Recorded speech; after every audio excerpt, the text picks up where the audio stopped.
محبت ہوتی کیا ہے. کل میرے سامنے میں لاہور میں جن کے یہاں ٹھہرا ہوا تھا نا, انہوں نے اپنا واقعہ بتایا کہ بہت غربت میں ان کا ٹائم گزرا ہوگا. انہوں نے بتایا کہ میری زوجہ نے اس شدید ترین غربت میں میرا بڑا ساتھ دیا, گھر میں کھانے کو روٹی نہیں. آج وہ بہت بڑے تاجر بن چکے ہیں. مجھے بڑا اچھا لگا یار, کوئی بیوی اتنا ساتھ دے رہی ہے غربت میں. کہہ رہے ہیں ایسا بھی ہوتا تھا کہ صرف روٹی ہے, اس کے ساتھ گھر میں سالن بھی نہیں ہے.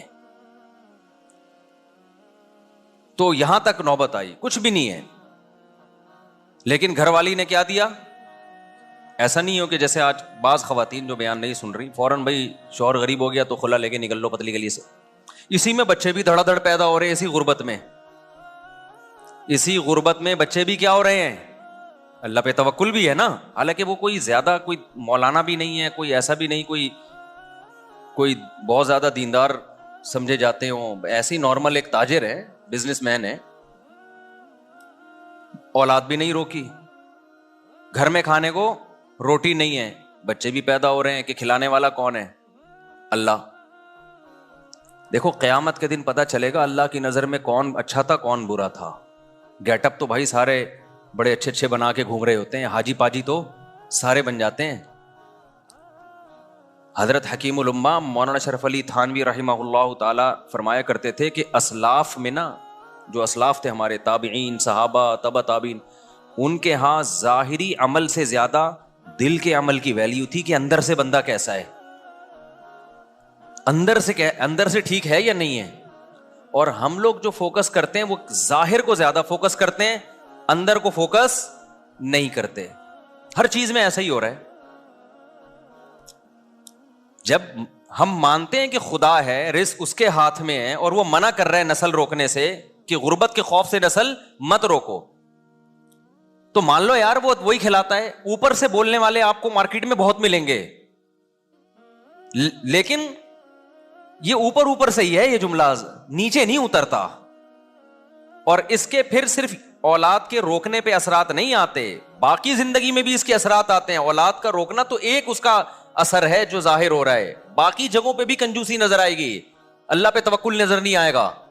کیونکہ جب توکل نہیں ہے تو پھر کہیں بھی نہیں ہوتا, ہوتا ہے تو سب جگہ ہوتا ہے. سمجھتا نہیں ہے نا بات کو. تو انہوں نے مجھے بتایا کہ میرے ایسے حالات تھے, اور اس طرح بچے بھی پیدا ہو رہے ہیں, اور بیوی بھی نہ نسل روک رہی ہے اور ساتھ دے رہی ہے. اور اس غربت میں کہتے ہیں جب پیسہ آنا شروع ہوا, بہت محنت کی انہوں نے, تو بیوی کیا کہہ رہی ہے, آپ کے بھائی غریب ہیں, آپ ان کو سپورٹ کریں. میں نے کہا یار ایسی خاندانی بھابھی, یار ایسی خاندانی عورتیں مارکیٹ میں مرد نہیں ہیں. عورتیں کہیں ہماری برائی کر رہے ہیں, مرد کون سا ایسا خاندانی ہے, مثال دے رہا ہوں میں, ان کی تو بیگم ایسی خاندانی تھی نا. کہہ رہے ذرا سے پیسے آنا شروع ہوئے تو میرے بھائی سارے غریب تھے, تو میری گھر والی نے کہا کہ آپ کیا کریں, ان کو سپورٹ کریں. کہہ رہے میں نے ان کو سپورٹ کرنا شروع کیا, سب کو کاروبار میں لگایا, زمینیں لے کے دیں. آج اللہ نے اچھا بچے بھی سارے, اب جب پیسہ آیا تو جیسے جیسے بچے بڑے ہوتے گئے, سارے بڑی بڑی یونیورسٹیوں میں ہی پڑھ رہے ہیں. کل رات میں ان کے بچوں کے ساتھ ہی بیٹھا ہوا تھا, ہم 3-3:30 بجے جا کے, بلکہ میرا فجر کی اذان ہو گئی تھی, بیٹھا ہوا تھا. مجھے ایسا اچھا لگ رہا تھا ان کے ساتھ.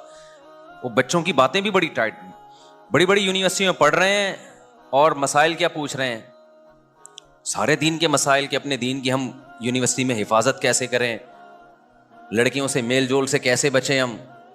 تو میں نے کہا یار ایجوکیشن میں بھی آگے ہیں, اخلاقیات میں بھی تربیت بھی ہو گئی, پیڑ بھی بھر گیا, اور قد بھی ایسے لمبے لمبے تڑنگے سے نا, ایسے لمبے. تو میں اصل میں تو بچوں کے لیے نہیں بتا رہا تھا, اصل میں تو یہ کہ میں نے کہا یار اب دیکھو یہ خاتون ہے, شوہر سے کیسی وفا کر رہی ہے, گزارا کیا غربت میں, اس کے بعد جب پیسہ آنا شروع ہوا تو اس نے کہا بھائی جو میرے مقدر کا ہے وہ تو اللہ مجھے کھلا رہا ہے. کہ بیگم کا بیان کیا تھا, انہوں نے خود بتایا کہ جو میرے مقدر کا ہے اللہ مجھے, بھائی جب پیسہ آتا ہے تو گھر میں لائف اسٹائل تو اچھا ہو ہی جاتا ہے, تو ہمارا تو ہو ہی گیا نا بھائی, ہمیں تو اچھا مل رہا ہے, ایئر کنڈیشن بھی گھر میں لگ گیا, گھر بھی اچھا مل گیا. اب سپورٹ کس کو کریں, بھائیوں کو سپورٹ کریں آپ. تو یہ کیا ہے, دل کیا ہے, دل میں حب دنیا بولو نا نہیں ہے, دل میں دنیا کی محبت نہیں ہے. دل میں دنیا کی محبت ہوتی نا پہلے تو ان سے اولاد ہی پیدا نہیں ہونی تھی. کیونکہ یہ ہوس ہوتی ہے نا کہ سارا بچانا ہے ہم نے، مخلوق پہ خرچی کرنا. اور پھر جب یہ انسان اپنی اولاد نہیں پیدا کرتا کہ کھلانا پڑے گا، تو وہ شوہر کو مشورہ دے کہ دوسروں کی اولادوں پہ کھلاؤ. پھر انہوں نے بتایا کہ بہنوں کے ساتھ بھی تعاون اور وغیرہ وغیرہ، خاندان کے ساتھ بھی. اور مرد کا دل جب بیوی اس طرح کی باتیں کرے نا اتنا بڑا ہو جاتا ہے، وہ کہتا ہے یار میں پوری جائیدادیں اس کے نام کر کے جاؤں گا میں. مرد کا دل اتنا اللہ نے بڑا رکھا ہے. اگر آدمی کا بچہ ہو پاجامہ نہ ہو، پاجامے تو پھر مارکیٹ میں بہت گھوم رہے ہیں نا، انسان کا بچہ ہو نا تو وہ اتنا بڑا دل ہو جاتا ہے جب بیوی اس طرح کی باتیں کر رہی ہوتی ہے. تو آج کل تو ایک دوسرے کی دولت پہ نظر، شوہر بیوی کے مال پہ نظر رکھتا ہے، اس کو پوچھتا رہتا ہے تمہارے ابا کی وراثت گئی کہاں. اور بھائی یہ اس کا ہیڈیک ہے یار، اگر اس کو ملی بھی ہے تو تجھے کیا دلچسپی ہے کہ اس کے پاس بینک میں کتنے پیسے ہیں، اس کو ابا کی وراثت سے کیا ملا، تیرا لینا دینا نہیں ہے. تیری جو ذمہ داری ہے وہ تو نے پوری کرنی ہے نا. بھائی بیگم کروڑ پتی ہو یا ارب پتی ہو یا غریب ہو، آپ کے ذمے جو نان نفقہ ہے، شریعت کہتی ہے اس نان نفقے کی کوالٹی اور کوانٹٹی پہ اس سے کوئی فرق نہیں پڑے گا. یہ اللہ نے عورت کو حق دیا ہے کہ اس کا ساری ذمہ داری کس پر ہے؟ شوہر پر ہے، چاہے وہ پیسہ ٹھیک ٹھاک ہو اس کے پاس. صرف ایک چیز پہ فرق پڑے گا کہ علاج اس کے پر ہوگا کہ اگر اس کے پاس پیسہ ہے تو پھر اس کے اپنے پیسوں سے اس پر علاج لازم ہوگا. لیکن ہماری سوسائٹی میں مرد یہ بھی کر لیتے ہیں کہ نہیں بھائی چلو علاج بھی میں ہی کروں گا، اور اچھی بات ہے، کر لینا چاہیے. تو یہ ہے حب دنیا. اور اس قسم کی عورت جو ہے تو اس کا مطلب اس کا دل دنیا کی محبت سے بولو پاک ہے.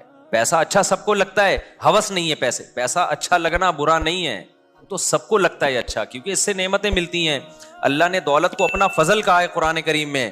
ہوس الگ چیز ہے اور پیسے کی چاہت الگ چیز ہے. آج ہوس ہے، لالچ ہے، غیر اخلاقی طریقے سے کمانا، بٹورتے رہنا. میں آج کیا ہوتا ہے جو خواتین بیان نہیں سن رہی، جب وہ شادی ہو کے گھر میں آتی ہیں شوہر کے، تو ان کی خواہش ہوتی ہے کہ بھائی یہ بہنوں کو کیوں کھلا رہا ہے، یہ اپنے بھائیوں کو کیوں کھلا رہا ہے، یہاں تک کہ اپنی ماں کو کیوں کھلا رہا ہے. یہ اتنی ٹینشن. اور میں نے دیکھا ہے اپنی زندگی میں کیسے مرد کے دماغ کو ایسا قبضے میں کیا ہے کہ وہ کسی قابل ہی نہیں رہا، وہ کہیں خرچ ہی نہیں کرتا. اچھی بھی ہیں الحمدللہ، جیسے میں نے آپ کے سامنے ایک مثال دی ہے. اور مردوں میں بھی دونوں قسم کی بیماریاں پائی جاتی ہیں. عورت کے کما رہے ہیں بیگم سے کہ تم کما کے لاؤ. یہ بات تو میں بار بار کہتا ہوں، شدید مجبوری نہ ہونا میرے بھائی. اپنے خاندان میں اپنے نسلوں میں یہ رسم چھوڑ کے جاؤ، ان کو یہ باور کرا دو کہ ہمارے خاندان میں مرد کماتے ہیں، عورتیں کھاتی ہیں. بولو ہماری پرمپرا ہے یہ، ہم اس کو چینج نہیں کر سکتے، ہمارے خاندانی رواج ہے. بھائی ہمارے یہاں عورتیں نہیں کماتی، یہ سیکھ لو، یہ کیا کر لو. میں کبھی نہیں دعویٰ کرتا کہ میں جو باتیں کرتا ہوں میرا بھی 100% عمل ہے اس پہ. میں تو اللہ سے دعا کرتا ہوں اللہ جو باتیں کر رہا ہوں مجھے اس پر عمل کی توفیق دے. میں تو بار بار کہتا ہوں بھائی میں آپ لوگوں کو کوئی نصیحت کرتا ہوں اس نیت سے کہ مجھے بھی اللہ عمل کی توفیق دے. لیکن کچھ باتیں بتانی پڑتی ہیں تاکہ آپ کو یہ نہ لگے کہ یار یہ پھینک رہا ہے لمبی لمبی نا. جب اس پر آزمائش آئے گی نا تو پھر دیکھیں گے ہم. اللہ بچائے ہمیں آزمائشوں سے. میں نے بتایا مجبوری کے حکام تو الگ ہیں. اب قحط پڑا ہوا ہے تو پھر تو بیگم جاب کر رہی ہے، مرد کی جاب نہیں، وہ تو ایک مجبوری ہے نا. بھیک مانگنے سے تو بہتر ہے کہ کوئی تو کما لے. تو میرے تو آمدن بھی بہت کم تھی اور میرے 3 گھر تھے، عرصے سے تو میرے 3 ہی چلے آ رہے ہیں نا. تو آپ کا کیا خیال ہے مجھے ضرورت نہیں پڑی ہوگی اتنے بچوں کو پالنے کے لیے کہ بیگم کو میں اجازت دے دوں بھائی. اور جاب بھی کہاں، مدرسے میں پڑھانے کی، اسکول میں پڑھانے کی. میں نے کہا نہ، مدرسے میں پڑھانا ہے تو بھائی فری پوکٹ میں. کیوں بھائی؟ ہماری خاندان میں یہ اب تک چلا آ رہا ہے اور آئندہ ہم اپنی نسل میں چلائیں گے. بھائی ہمارے خاندان میں کمانا کس کا کام ہے؟ مرد کا. عورت کا کام کیا ہے؟ کھانا. اس پہ ہمیں کیا ہے بھائی؟ فخر. نہیں آئی بات میرا خیال ہے سمجھ میں؟ تو یہ رسم چھوڑ کے جاؤ. بھائی ہم لوگ کیا نہیں عورتیں کماتی ہیں، ہم لوگ کیا مرد کماتے ہیں. خدا کی قسم ایسا اچھا خاندانی نظام چلے گا نا تمہارا، اتنا ٹائٹ نظام چلے گا. بچے تمیز سے پلیں گے، بچے پیدا بھی تمیز سے ہوں گے، ان کو ماؤں کی محبتیں بھی پوری ملیں گی اور تمہیں بیویوں کی محبت بھی پوری ملے گی. ایک دفعہ اگر عورت کے ہاتھ کی کمائی مرد کے منہ کو لگ جائے نا، وہ بہت اپاہج بن جاتا ہے. اس کو ایسے مزے لگ جاتے ہیں نا فری پھوکٹ کے کھانے کے.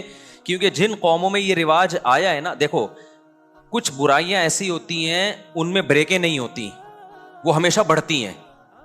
مثال کے طور پر ابھی جاپان کے بارے میں رپورٹ آئی کہ نسل ختم ہوتے ہوتے جاپان کا دیوالیہ ہونے والا ہے. ابھی رپورٹ ہی ہے جاپان میں, پتہ ہے آپ کو, ان کے بچے پیدا ہونا ختم ہو گئے نا, تو اب بڈھے بڈھے بڈھے وہ اتنے تنگ آئے ہوئے ہیں جاپانی. سویڈن کا صدر تو ایک دفعہ تقریر میں رو پڑا تھا کہ ہمارے یہاں بڈھے بڈھے ہو رہے ہیں. وہ تو کورونا نے کچھ فضل کیا, بہت سارے بوڑھوں کو شاٹ کر دیا, ورنہ تو وہ پاگل ہو گئے تھے کہ بھئی کوئی کما تو رہا نہیں ہے, سارے کھا ہی رہے ہیں بیٹھ کے. تو وہ باہر سے لوگوں کو بلاتے ہیں, لیکن ان کی اپنی قومیں ختم ہو رہی ہیں. ایسا کیوں ہوا؟ جب انہوں نے فیملی پلاننگ کو شروع کیا تو ان کے ذہن میں یہ نہیں تھا کہ یہ یہاں جا کے بند ہوگا. ان کا خیال تھا ابھی ہم 2, پھر ہم کہیں گے اب 3 کر دو, اب پھر دوبارہ 2 پہ آ جاؤ. یہی تھا نا, ابھی تو ہماری آبادی بہت ہے تو ہم ایسا کرتے ہیں 2 پہ لے آتے ہیں, بلکہ 1 پہ لے آتے ہیں تاکہ آبادی ذرا سے بھی نہ بڑھے. پھر تھوڑے دنوں میں ہم 2 پہ لے آئیں گے, پھر ہم 3 پہ لے آئیں گے. جب کم ہونے لگے گی تو ایک تمیز سے چلیں گے. یہ کیا مسلمانوں کی طرح کہ برساتی مینڈکوں کی طرح بچے پیدا ہو رہے ہیں ان کے, وہ ہمیں یہ کہتے تھے خرگوش کی طرح بچے ہو رہے ہیں, کوئی پلاننگ نہیں ہے اور کوئی اس کے لیے, وہ غربت سے مرے جا رہے ہیں, پیٹرول مہنگا ہو رہا ہے, اور پھر بے فارم میں ایک نیا بچہ آ گیا جی. بے فارم کے فارم نہیں ہے ان لوگوں کے پاس, اتنا غریب ملک, کاغذ باہر سے ادھار لے رہا ہے یہ, وہ بچے ہی ڈالے جا رہے ہیں اس میں. ایک جاہل قوم, وہ ہمارے بارے میں یہ کہتے ہیں. ہم نے دیکھو کیسے مینج کیا سسٹم کو اور کیسے زبردست. تو کچھ گڑبڑیں ایسی ہوتی ہیں کہ وہ شروع آپ کرتے ہیں, کنٹرول میں آپ کے نہیں ہوتی. تو یہ ہوا ہے ان لوگوں سے. اب ناروے ایک بچہ پیدا کرنے پر 24 لاکھ روپے دے رہے پاکستانی. یہ 24 لاکھ پچھلے سال کی رپورٹ ہے جب کرنسی کی, اب تو وہ شاید 30-35 لاکھ بن چکی ہوں. آپ ناروے کی نیشنلٹی لو اور کوئی کام نہ کرو وہاں جا کے, صرف یہی کرو, ملتے رہیں گے آپ کو. وہ کہہ رہے ہیں ہماری قوم بڑھے, نیشنلٹی نہیں ہے پھر نہیں دیں گے. وہ کہیں گے جب ہماری قوم کا بندہ بن گیا تو پھر ہوگا. تو یہ کیوں ہو رہا ہے وہاں پہ نسلیں؟ اور 50-60 سال کے بعد آپ دیکھو گے جاپان میں پشتو چل رہی ہوگی انشاءاللہ. آپ دیکھو گے پشتو ہوگی, کیونکہ ہمارے جو پشتون تاجر ہیں پشاور سے اور افغانستان بہت جا رہے ہیں وہاں پہ. چپلی کباب دبا کے کھلا ہوا ہوگا, میڈ ان جاپان چپلی کباب ہے یہ. حقیقت بتا رہا ہوں آپ کو, آپ مذاق نہ سمجھو. لیکن آپ کو اس لیے بھی یقین نہیں آ رہا کہ 50 سال بعد ہم زندہ ہی نہیں ہوں گے. اگلی نسلیں اگر یہ ہمارا بیان سنیں گی تو وہ کہیں گی تو جاپان تو ہے ہی پٹھانوں کا ملک, تو مفتی صاحب یہ باتیں کیسی کر کے گئے ہیں. تو 50 سال کے بعد 60-70 سال کے بعد ماحول چینج ہو چکا ہوگا نا, تو کہیں گے اس میں ہنسنے کی کیا بات ہے یار, یہ اتنا مفتی صاحب اس بات کو بیان کر کے اچھا بھائی یہ جاپان تو ہے ہی, جاپان خان اس نے بنایا تھا یہ. کیونکہ جب چینج, بہت سے کنٹری ایسے ہیں جن میں جو اصل قومیں تھیں وہ ختم ہو چکی ہیں. یونان جو ہے نا, یونان, اس کے بارے میں آپ ہسٹری اٹھا کے دیکھیں, انہوں نے بہت صدیوں پہلے فیملی پلاننگ پہ عمل کیا تو ان کی نسل گھٹتے گھٹتے اصل قوم ہی ختم ہو گئی ہے. دوسری قوم ہے جس کو یونانی کہا جاتا ہے, اپنے ہی ہاتھوں مر گئے, ختم. وجہ کیا ہے کہ جب آپ گروتھ ریشو کو کم کرتے ہیں نا تو آپ کو لوگوں کا یہ ذہن بنانا پڑتا ہے کہ بچے جب کم ہوں گے تو آپ کی جیب پہ بوجھ کم آئے گا, ان کی تربیت آسان ہوگی. یہ بوجھ ہیں بچے. ایک دفعہ آپ کے ذہن میں, آپ کو ان کے دماغ میں یہ ڈالنا پڑتا ہے کہ یہ نعمت نہیں ہے, یہ کیا ہے, یہ بوجھ ہے. یہ سافٹ ویئر انسٹال کیے بغیر کوئی نسل روکتا نہیں ہے. قرآن نے کیا کہا, یَهَبُ لِمَن یَشَاءُ إِنَاثًا, جس کو چاہتا ہوں بیٹیاں گفٹ کرتا ہوں, اور جس کو چاہتا ہوں بیٹے گفٹ کرتا ہوں. ہبہ گفٹ کو, انعام تحفے کو کہتے ہیں. او یزوجہم ذکرانا و اناثا, جس کو چاہتا ہوں دونوں گفٹ کرتا ہوں, بیٹے بھی دیتا ہوں بیٹیاں بھی. اور جمع کا صیغہ لائے اللہ تعالیٰ, ایک بیٹے کا تو یا ایک بیٹی کا تو ذکر ہی نہیں کیا. اور عربی میں جمع کم از کم 3 افراد, یعنی کم از کم 6 سے تو نصاب شروع ہو رہا ہے. اب قرآن نے جو سافٹ ویئر ڈالے صحابہ اور تابعین کے ذہن میں جو انسٹال کیے وہ یہ کہ اولاد گفٹ ہے. اب بتاؤ گفٹ کو خرچ کرنے میں, لینے میں پلاننگ ہوتی ہے یا خرچ کرنے میں پلاننگ ہوتی ہے؟ مثال کے طور پر ایک بندہ آیا میرے پاس, ایک لفافے میں 50,000 روپے دیے, مفتی صاحب یہ گفٹ ہے. مفتی صاحب نے گھننے بن کے یوں کر کے ڈال لیے جیب میں. ادھر سے آیا 50,000 گفٹ, یوں کر کے ڈال لیے. ادھر سے آیا 1 لاکھ گفٹ. ہوتا نہیں ہے ایسے, وہ خوش تو ہونے دو نا. ادھر سے آیا, اچھا نعت خوانوں کو بڑے پیسے ملتے ہیں. کل میں جلسے میں گیا نا, بڑی پیاری نعت پڑھی بندے نے, بڑا مزہ آیا. لیکن جب کوئی اچھا شعر پڑھتا لوگ آتے, یہ لو بھائی چپکے سے مٹھی میں پیسے رکھ کے, ہمارا 2 گھنٹے بیان ہوا, ہم نے بڑی اچھی اچھی باتیں کی, لوگ ایک دم جوش میں آتے ہیں لیکن کوئی ہل بھی نہیں رہا. ہم نے کہا چلو یار, نعت خوانوں کے مزے بہت ہیں. اچھا ادھر سے 50,000 آ رہے ہیں, اب کوئی کہے مفتی صاحب اتنے پیسے لے رہے ہو, بغیر پلاننگ کے پیسے ہی آتے چلے جا رہے ہیں, یہ تو ٹھیک نہیں ہے. میں کہوں گا آئیں جتنے بھی, اس کے لیے پلاننگ کی ضرورت نہیں ہے. پلاننگ کی ضرورت ہوگی خرچ کرنے میں, یہ پلاننگ کا موقع نہیں ہے. کیونکہ گفٹ تو جتنے آ جائیں اچھا ہے بھائی, جتنے آ جائیں. لاکر بڑا بنوا لوں گا میں, ایک اور اکاؤنٹ کھلوا لوں گا میں, جیبیں بڑی کروا لوں گا میں. گفٹ کبھی کوئی نہیں روکتا. پلاننگ گفٹ لینے میں نہیں کی جاتی, گفٹ کو خرچ کرنے میں کی جاتی ہے. کہ ایسے ہی اڑاؤ نہیں, اب اتنے آ گئے ہیں تو اب شادی تو ہو نہیں سکتی, اب کیا کریں ہم اس سے. پہلے تو پلاننگ آسان تھی میرے لیے. اب بھائی ایسا کرتے ہیں کہ بچوں کو ہم ذرا اور اچھے اسکول میں ڈال دیتے ہیں, ذرا اور تگڑی فیسیں ہو جائیں گی ان کی, اور یہ کر دیتے ہیں, یہ کر دیتے ہیں. ہاں بغیر پلاننگ کے اڑانا شروع کر دو گے تو یہ نعمت کی ناقدری. تو اللہ میاں نے قرآن میں جو ہمیں سافٹ ویئر انسٹال کیے نا, مسلمان سوسائٹی کو جو قرآن پڑھتے ہیں ان کو یہ بتایا کہ اولاد یہ بوجھ نہیں ہے, بلکہ یہ کیا ہے, گاڈ گفٹڈ ہے, یہ خدا کی طرف سے گفٹ ہے. اب جب گفٹ ہے تو گفٹ آنے میں پلاننگ نہیں ہوتی, جب آ گئے تو پھر پلاننگ کرنی ہے تاکہ ضائع نہ ہو. کہ اس کو ڈاکٹر بنانا ہے, اس کو عالم بنانا ہے, اس کو مفتی بنانا ہے, اس کو کیا بنانا ہے, انسان کا بچہ بنانا ہے, کیسے بنانا ہے, کون سے اسکول میں بھیجیں, کس بزرگ کے پاس بھیجیں, کس کے بیان سنائیں, چرسیوں میں بیٹھ رہے تو اس سے کیسے بچائیں ہم اس کو, صبح شام ایسا نہ ہو پب جی کھیلتے کھیلتے زندگی گزر جائے. تو پلاننگ اس اولاد کا کیا استعمال ہے, اس میں پلاننگ ہوگی. ہمارے یہاں فیملی پلاننگ والوں نے الٹے کام شروع کر دیے, اولاد پیدا کرنے میں پلاننگ شروع کر دی کہ پلاننگ سے پیدا ہوں گے, پہلے ایک ہوگا 25 سال کے بعد دوسرا, بعض دفعہ ہوتا ہی نہیں 25 سال کے بعد دوسرا, یہ آپ کے اختیار میں ہے ہی نہیں. اب اس الٹی پلاننگ کا جو نقصان ہو رہا ہے نا, بڑا نقصان, میں بار بار کہتا ہوں, لڑکے اور لڑکیوں کی گروتھ ریشو کی ایسی کی تیسی ہو گئی. اب جس کو سب کو 2 بچے چاہیے, تو جس کو بیٹا مل گیا وہ تو نسل روکے گا, جس کو نہیں ملا وہ 5-5 6-6 بیٹیاں ہو جاتی ہیں بیٹے کی لالچ میں, وہ 6 بیٹیوں کے بعد جا کے نسل روکے گا. بیٹے 1 یا 2 اور بیٹیاں 6-6. تو یہ تو سارا فطری نظام کی ایسی کی تیسی ہو گئی کہ نہیں ہو گئی. آپ کہہ سکتے ہو کہ چائنا اور جاپان اور انڈیا, ان دونوں کنٹریز میں فیملی پلاننگ پر عمل ہوتا ہے, تو ان میں تو گروتھ ریشو ایسا نہیں ہے کہ لڑکیاں بہت زیادہ لڑکے کم, بلکہ وہاں تو لڑکیاں ہی شارٹ ہیں.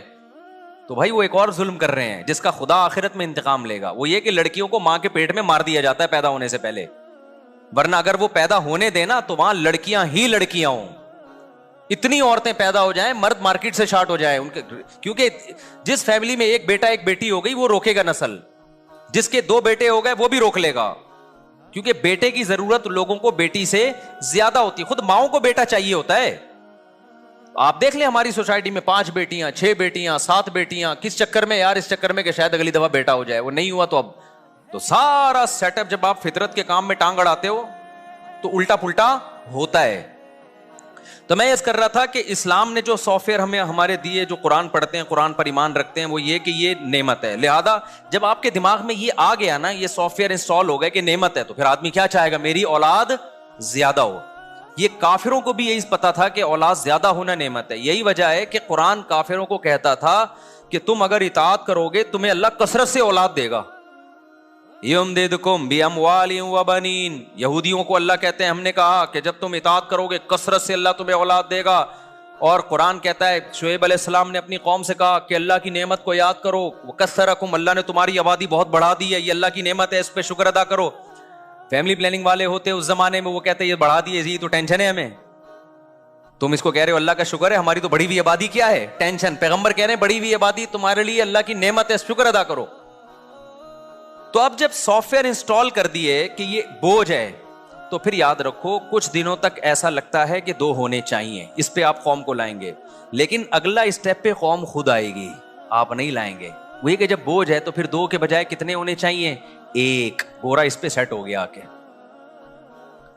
پھر 1 بھی ہے تو بوجھ ہی نا, وہ ہے کیا, وہ بھی کہتے ہیں بوجھ ہے, کہتے ہیں ہونا چاہیے, لیکن وہ 50 سال یا جب ہم بڈھے ہونے لگیں گے اس وقت شادی کریں گے, پھر 1 ہونا چاہیے.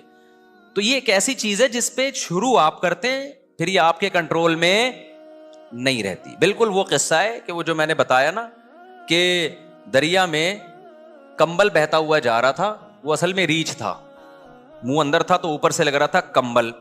تو ایک آدمی لالچی تھا, اس نے کہا میں جاؤں گا اس کمبل کو نکال کے لاؤں گا. لوگوں نے کہا طوفانی دریا ہے, کمبل چھوڑ دے, ہم تجھے بازار سے دلا دیں گے. اس نے کہا نہیں اتنی قیمتی چیز میں چھوڑ نہیں سکتا. لالچی تھا, دریا میں ڈبکی لگائی اور کمبل کو جا کے پکڑا, تو وہ ریچھ تھا, ریچھ نے اس کو پکڑ لیا. اب اس کو بھاگے لے کے جا رہا ہے. دور سے لوگوں کو سمجھ میں نہیں آ رہا یہ کمبل کے ساتھ بہتا کیوں جا رہا ہے. تو لوگوں نے چیخ مار کے کہا نالائق ڈوب جائے گا, کمبل کو چھوڑ دے. تو یہ کہتا ہے میں تو کمبل کو چھوڑ رہا ہوں, کمبل مجھے نہیں چھوڑ رہا. تو کچھ برائیاں ایسی ہیں سوسائٹی میں آپ کرتے ہو کہ ایک پلاننگ کے تحت ہوں گی, لیکن پھر آپ اس کو چھوڑنا چاہتے ہو, قوم پھر اس کو نہیں چھوڑتی. یورپ میں پہلے زیادہ بچوں پہ فخر کیا جاتا تھا, ان کے حکمرانوں نے اور جو ان کے وحی کے نور سے جو عاری لوگ تھے, مذہب سے دشمن لوگ تھے, انہوں نے یہ باور کرایا کہ کم بچے ہونے چاہیے. نتیجہ کیا نکلا کہ انہوں نے کہا ٹھیک ہے جی کم ہونے چاہیے. اب وہ کہہ رہے ہیں زیادہ ہونے چاہیے, لیکن وہ کمبل کو وہ چھوڑنا چاہ رہی ہے ان کی قومیں, لیکن کمبل اب ان کو چھوڑنے کے لیے تیار نہیں ہے. وہ جو سافٹ ویئر ایسے انسٹال ہو گئے ہیں وہ سافٹ ویئر کسی سے ریموو ہی نہیں ہو رہے. اب وہ سمجھ میں آ رہی ہے بات کہ نہیں آ رہی؟ وہ اب ریموو ہی نہیں ہو رہے, ڈیلیٹ کا بٹن ہی اڑ گیا ہے وہاں سے. تو آپ یہ جو ایک اتنی بھیانک چیز ہے یہ پھر آپ کے کنٹرول میں نہیں رہتی. اس لیے جو نیچر پہ چل رہے ہو نا, تو یہ ایک برائی تو یہ ہے کہ جب یہ آپ دماغ میں ڈال دو گے تو پھر کیا ہوگا. پھر دوسرا, جب آپ یہ کسی کے دماغ میں ڈال دیتے ہو نا کہ پیسہ خرچ کرنے سے کم ہوتا ہے, یہ سافٹ ویئر جب کسی کی کھوپڑی میں آ جائیں تو وہ اپنی نسل بھی روکے گا. کیونکہ فیملی پلاننگ کے پیچھے جذبہ کیا ہے کہ آپ کی اپنی اولاد جب زیادہ ہوگی تو آپ کی غربت میں اضافے کا ذریعہ, یعنی آپ کو اس کو کھلانا پڑے گا تو آپ کی آمدن ڈیوائڈ ہوگی. ایسا ہی ہے نا, یہ سافٹ ویئر آج کی لبرل دنیا نے انسٹال کر دی ہیں لوگوں کی کھوپڑیوں میں. اب جب یہ سافٹ ویئر انسٹال ہو گئے, اب اس کا نقصان کیا ہوا. سافٹ ویئر جو انسٹال ہوئے ہیں ان کی نیت تو یہ تھی کہ صرف اس جذبے سے نسل کو روکو, لیکن سافٹ ویئر یہ کہہ رہا ہے کہ اس جذبے سے جب نسل روکی جا سکتی ہے, اور اس کے پیچھے فلسفہ یہ ہے کہ خرچ کرنے سے ڈیوائڈ ہوگا, تو ڈیوائڈ تو اور بہت سارے کاموں سے ہو رہا ہے, شادی کرنے سے بھی ڈیوائڈ ہوتا ہے. اگر کوئی نوجوان 18 سال میں شادی کرتا ہے تو جتنا کما رہا ہے وہ ڈیوائڈ ہو کے کہاں جائے گا, آدھا بیوی کے پاس جائے گا. تو انہوں نے نکاح کرنا بھی کیا کر دیا گوروں نے, حالانکہ ان کی قوم, ان کی ریاستیں یہ نہیں چاہتی تھیں کہ یہ جلد شادی کرنا چھوڑ دیں. فیملی سسٹم کو تو وہ بھی چاہتے ہیں پروموٹ کرنا, لیکن جب صرف ایک چیز کو غلط ہوئی ہے نا, اس غلط کے نتیجے میں بہت ساری چیزیں غلط ہونا شروع ہو گئیں. تو انہوں نے شادی کرنا بھی چھوڑ دی. یار جب میرا پیسہ ہے تو پھر میرا پیسہ ہے, میں کیوں بیوی کو کھلاؤں بھائی. پھر جب بیگم کو نہیں کھلانا, اپنے بچوں کو نہیں کھلانا, تو کسی بیوہ سے شادی کر کے اس کے یتیم بچوں کو کھلانا, یہ تو پاگل پنا اور حماقت. اس ایسے آدمی کے تو سینگ ہونے چاہیے سر پہ, حماقت کے, کہ اپنی جو اپنا بلڈ ہے اس پہ خرچ کرنے سے پیسے کم ہوتے ہیں, تو دوسرے کے بلڈ پہ خرچ کرنا تو اور پرلے درجے کی حماقت ہے. ابے بھائی کھوپڑی شریف میں باتیں آ رہی ہیں کہ نہیں آ رہی ہیں؟ تو یہ ایسا الٹا پلٹا ہوا ہے نا کہ اب اس کی بریکیں نہیں. اب یہ لبرل دنیا کیا کر رہی ہے, اب یہ ایک تو شادیاں 40 سال میں کرتے ہیں, پھر ان کو بیوی چاہیے کمانے والی, کیونکہ ان کے سافٹ ویئر اپڈیٹ ہوتے جا رہے ہیں زمانے کے حساب سے, اور اپ گریڈ ہوتے جا رہے ہیں. اپڈیٹ نہیں بلکہ اپ گریڈ ہوتے جا رہے ہیں ان کے سافٹ ویئر. پہلے یہ تھا کہ صرف بچے ہی 2 ہونے چاہیے, پھر یہ تھا کہ بھائی بیوی بھی نہیں ہونی چاہیے, شادیاں بھی 1 ہونی چاہیے, اور پھر بیوی بھی نہیں ہونی چاہیے, پھر جب اگر ہو بھی تو پھر 50 سال میں ہونی چاہیے, اور پھر کسی بیوہ یا یتیم بچے کو پالنا یہ بھی نہیں ہونا چاہیے. تو اب ہوتے وہی ہوگا جو ہو رہا ہے دنیا میں, میں میرا مال. پھر معذوروں کے لیے گورنمنٹ پتہ ہے کیا کرے گی, وہی کچھ کرے گی جو یورپ میں کیا ہے. وہاں سگا بھائی اپنے سگے معذور بھائی کو نہیں پالتا, گورنمنٹ پالتی ہے. آج آپ کا بھائی معذور ہے, کون پالے گا؟ گورنمنٹ پالے گی, آپ پالو گے. یہ آپ کی خوبی ہے. یہ یورپ اور امریکہ میں ان لوگوں کی خوبی نہیں ہے, وہاں گورنمنٹ پالتی ہے. لوگ گورنمنٹ کی بڑی تعریفیں کرتے ہیں, اور صحیح کرنی چاہیے کہ قانون مضبوط ہے, معذوروں کو حکومت پالتی ہے. لیکن آپ کو پتا ہے نا کہ ضرورت ایجاد کا نام ہے, تو یہ ضرورت تھی اس سوسائٹی میں جس کی وجہ سے یہ قانون ایجاد ہوا ہے. کیونکہ وہاں گورا پالنے کے لیے, وہ اپنے بوڑھے باپ کو پالنے کے لیے تیار نہیں ہے. تم جب پہلے اولاد روکی نا, پھر ابا بھی روکو. ابا کو تو روک سکتے نہیں کیونکہ ابا پہلے پیدا ہوتے ہیں, بچہ بعد میں پیدا ہوتا ہے. تو ابا کو روکنے کا یہ ہے کہ ابا پہ خرچ نہ کرو, میرا پیسہ ہے تو میں نا. تو گورنمنٹ نے کہا یار یہ تو روڈوں پہ بیچارے بوڑھے پڑے ہوئے ہوں گے یہاں پہ, تو انہوں نے بڑا اچھا نظام بنایا, اولڈ ہاؤس بنایا کہ بھئی یہ بوڑھوں کو, ہم جا کے بڑی تعریفیں کرتے ہیں, دیکھو گورنمنٹ یہاں بوڑھوں کو کتنا اچھا کھلاتی, کتنی کیئرنگ حکومت ہے. ایک ہماری حکومت ہے, مار دیا بڈھوں کو. حکومتوں نے یقیناً مارا ہے, پبلک نہیں مارتی. پبلک غریب ٹماٹر بیچے گا, اپنے بوڑھے باپ کو گلے سے لگا کے رکھے گا گھر میں. یہ جذبہ گورے میں بولو نا, نہیں ہے. کروڑپتی ہوگا, اب آپ کو ایک سیب نہیں کھلائے گا, اللہ ماشاء اللہ چند واقعات تو ہر جگہ ہوتے ہیں, اور یہ میں ایسی باتیں نہیں بتا رہا, ہوائی باتیں. تو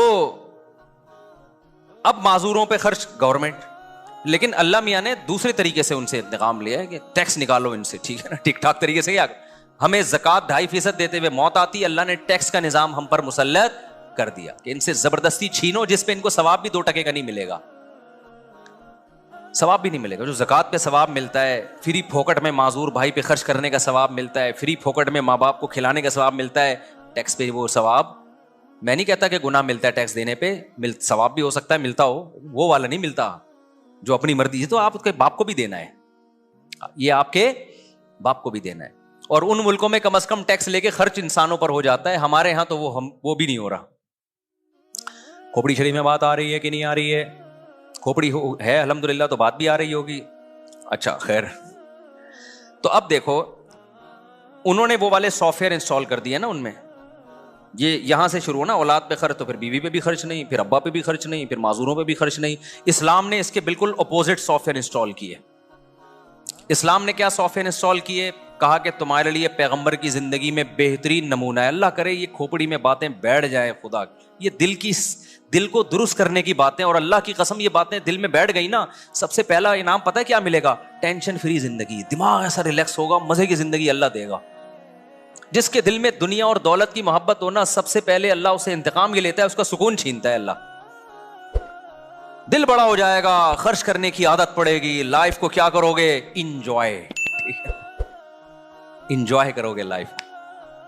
یہ پہلا انعام ملتا ہے جس کے دل سے دنیا کی محبت نکلتی ہے. ایسے اٹکے ہوئے ہیں نا اینٹوں میں, دیواروں میں, اف کہ آپ کو کیا, مجھے تو بہت عجیب سا محسوس ہوتا ہے یار. تو کیا ہوا کہ جی وہ اسلام نے اس کے برعکس کیا بتایا؟ ہمارے پیغمبر صلی اللہ علیہ وسلم سے زیادہ اللہ نے کسی کو مسکین پیدا ہی نہیں کیا, تاکہ مثال وہ سامنے آئے جو بالکل اپوزٹ, تاکہ کوئی اشکال نہ کر سکے اصل میں ان کے پاس تو پیسے ہیں. 40 دن گھر میں چولہا نہیں جل رہا, اور بیویاں کتنی رکھی ہوئی ہیں؟ 9 ایٹ اے ٹائم. سمجھ میں نہیں آ رہی بات؟ یہاں شرمندہ ہو جاتے ہو آپ لوگ. خیر آگے چلو. ایک بیوہ سے نکاح کر رہے ہیں حضرت ام سلمہ سے, جن کی عمر بھی زیادہ ہے اور 2 بچے بھی ہیں. ان کو نکاح کا پیغام بھیجا, انہوں نے کہا یا رسول اللہ میری عمر زیادہ اور میرے ساتھ تو 2 بچے بھی ہیں, میں ان کو چھوڑ کے کیسے آ سکتی ہوں؟ آپ نے فرمایا کہ میری عمر تم سے بھی زیادہ ہے, کوئی بات نہیں, تمہاری عمر زیادہ ہے تو میری تم سے بھی زیادہ, اور جو 2 بچے تو چھوڑ کے آنے کی ضرورت نہیں ہے, وہ بچے بھی الی اللہ و الی الرسول, اللہ رسول کی طرف میری کسٹڈی میں پلیں گے. آج کے لبرل طبقہ اس وقت ہوتا, اگر آج کے جو کیلکولیٹر لے کے بیٹھے ہوتے ہیں نا, پلاننگ کیوں بھائی, پلاننگ کیا کسی پلاننگ کے لحاظ سے یہ کچھ تک بنتا ہوا نظر آ رہا ہے کہ آپ کے پاس خود تو ہے نہیں, اور آپ دوسروں کے بچوں کی کفالت کر کے ان کو کہاں سے کھلاؤ گے بھائی؟ نہیں آئی بات؟ کوئی تک بنتا ہے, لاجک بنتی ہے اس کی؟ کوئی بظاہر کوئی لاجک نہیں بنتی, لیکن سافٹ ویئر انسٹال کیے جا رہے ہیں. ہم تو اپڈیٹ کر رہے ہیں سافٹ ویئر, انسٹال تو پیغمبر کر کے گئے ہیں, کیونکہ انسٹال کرنا مشکل ہوتا ہے, اپڈیٹ کرنا ایک بٹن پہ ہو جاتا ہے. اب اپڈیٹ کرنا بہت مشکل ہو رہا ہے, سوچو انسٹال کرنا کتنا مشکل ہوگا. لیکن صحابہ کے ہاں 2 منٹ میں انسٹال ہو گئے تھے سافٹ ویئر, کیونکہ ان کا ایمان مضبوط تھا, ان کو سمجھ میں آ گیا تھا کہ بھائی جو پیغمبر کہہ رہے ہیں وہ بالکل ٹھیک کہہ رہے ہیں, لہٰذا صحابہ نے بھی یہی روش اختیار کی ہے. پھر تو بیوہ سے نکاح کر کے اپنی ذمہ داری بھی بڑھا رہے ہیں اور کہہ رہے ہیں 2 بچے بھی لے آؤ. سوال پیدا ہوتا ہے بھائی اس کی تو کوئی لاجک ہی نہیں ہے. بھائی لاجک یہ ہے کہ رزق پہلے آتا ہے, ماں کی چھاتیوں میں دودھ پہلے آتا ہے یا بچہ پہلے آتا ہے؟ اگر کوئی عورت یہ کہے کہ فلاں کے چونکہ بچہ ہے اس کی تو چھاتیوں میں دودھ ہے تو وہ تو بچے کو دودھ پلا رہی ہے, میں بچہ پیدا کروں گی تو میری چھاتیوں میں تو دودھ ہے نہیں, لہذا میں نہیں پیدا کر رہی, اسے کیا کہا جائے گا؟ وہ بھائی پیدا کر تو صحیح, اللہ مخلوق کو پہلے بھیجتے ہیں, رزق کا انتظام تو پہلے سے ہوتا ہے, سافٹ ویئر تو پہلے سے انسٹال کیے ہوئے, لیکن اس کا اظہار جب بچہ ہوگا تو ہوگا, اس سے پہلے نہیں ہوگا. تو آپ کی لائبلٹیز جب بڑھیں گی, ٹپٹ گالم گلوچ, ذرا سی بات پہ ہائپر ہو جانا, ایک دم بھڑک جانا, یہ چیزیں پہلے کم تھیں, اب ہماری سوسائٹی میں اس کی مقدار بہت زیادہ بولو بڑھ گئی ہے, بہت بڑھ گئی ہے. کون سی ایسی سوسائٹی میں ایسی چیز آ گئی ہے جس سے لوگ پہلے سے زیادہ بدتمیز ہو گئے ہیں بھائی؟ حالانکہ میڈیکل سائنس نے بڑی ترقی کر لی, آسائشیں پہلے سے زیادہ ہیں. ہمارے باپ دادا کے دور میں تو یہ پنکھے نہیں ہوتے تھے, اب اے سی کے بغیر نہیں رہ سکتے لوگ. تو آرائشیں بھی بڑھ رہی ہیں, آسائشیں بھی بڑھ رہی ہیں, کھانے پینے کا اسٹینڈرڈ بھی لوگوں کا, معیار زندگی بھی بڑھ رہی ہے, سواریاں اچھی. پہلے بسوں میں لٹک لٹک کے جایا کرتے تھے, کھڑکی سے چڑھنے کی بھی جگہ نہیں ہوتی تھی. اسکولوں میں ایئر کنڈیشن لگے ہوئے ہیں آج کل. ہمارے دور میں تو اسکولوں میں بیٹھنے کی جگہ مل جائے تو بڑی بات تھی. تو کیسا معیار زندگی بلند ہوتا جا رہا ہے انسان کا, مگر اس کی طبیعت میں غصہ کم ہونے کے بجائے بڑھ رہا ہے, برداشت ختم ہو رہی ہے.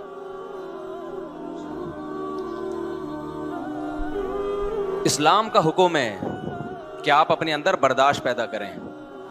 اگر یہ اسلام کا حکم نہ ہوتا, صرف میڈیکل سائنس کی بات ہوتی, تو میں اس کو جمعے کے ٹاپک میں نہ چھیڑتا.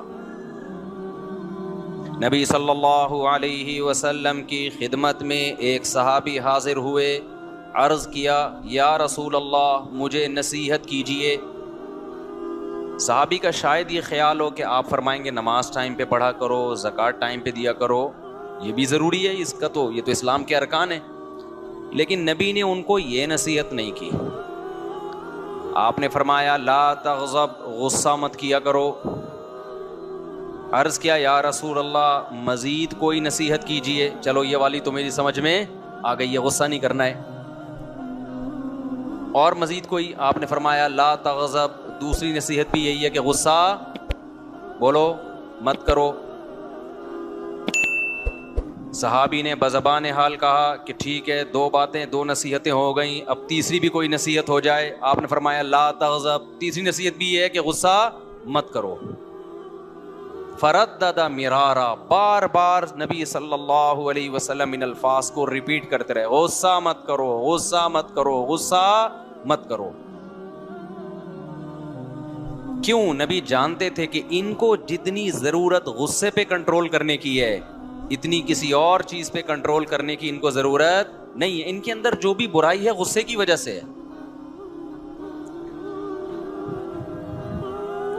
قرآن میں اللہ تعالیٰ نے جو اہل جنت کی صفات بیان کی ہیں کہ جن لوگوں کو دنیا میں دیکھنا ہو کہ جنتی کیسے ہوتے ہیں, تو ان کی کچھ کوالٹیز ہوتی ہیں. ان کوالٹیز کو دیکھ کے اندازہ لگا لیا کرو کہ یہ کہاں جائے گا, جنت میں جائے گا یا جہنم میں جائے گا. ہمیں پہلے سے کسی کا پتہ ہے کہ کون جنت میں جائے گا کون جہنم میں جائے گا؟ بتاؤ بھائی, پتہ ہے پہلے سے؟ نہیں پتہ نا. لیکن کچھ علامتیں ہوتی ہیں. آپ سعودی عرب میں جاؤ, ہمیں نہیں پتہ ہوتا اس میں ملکی کون ہے غیر ملکی کون ہے, لیکن جس نے لال یوں ڈالا ہوا ہے, بڑا سا جبہ ہے اور رسہ ایسے کر کے ڈالا ہوا ہے, تو غالب یہ ہے کہ یہ یہاں کا مقامی سعودی ہے.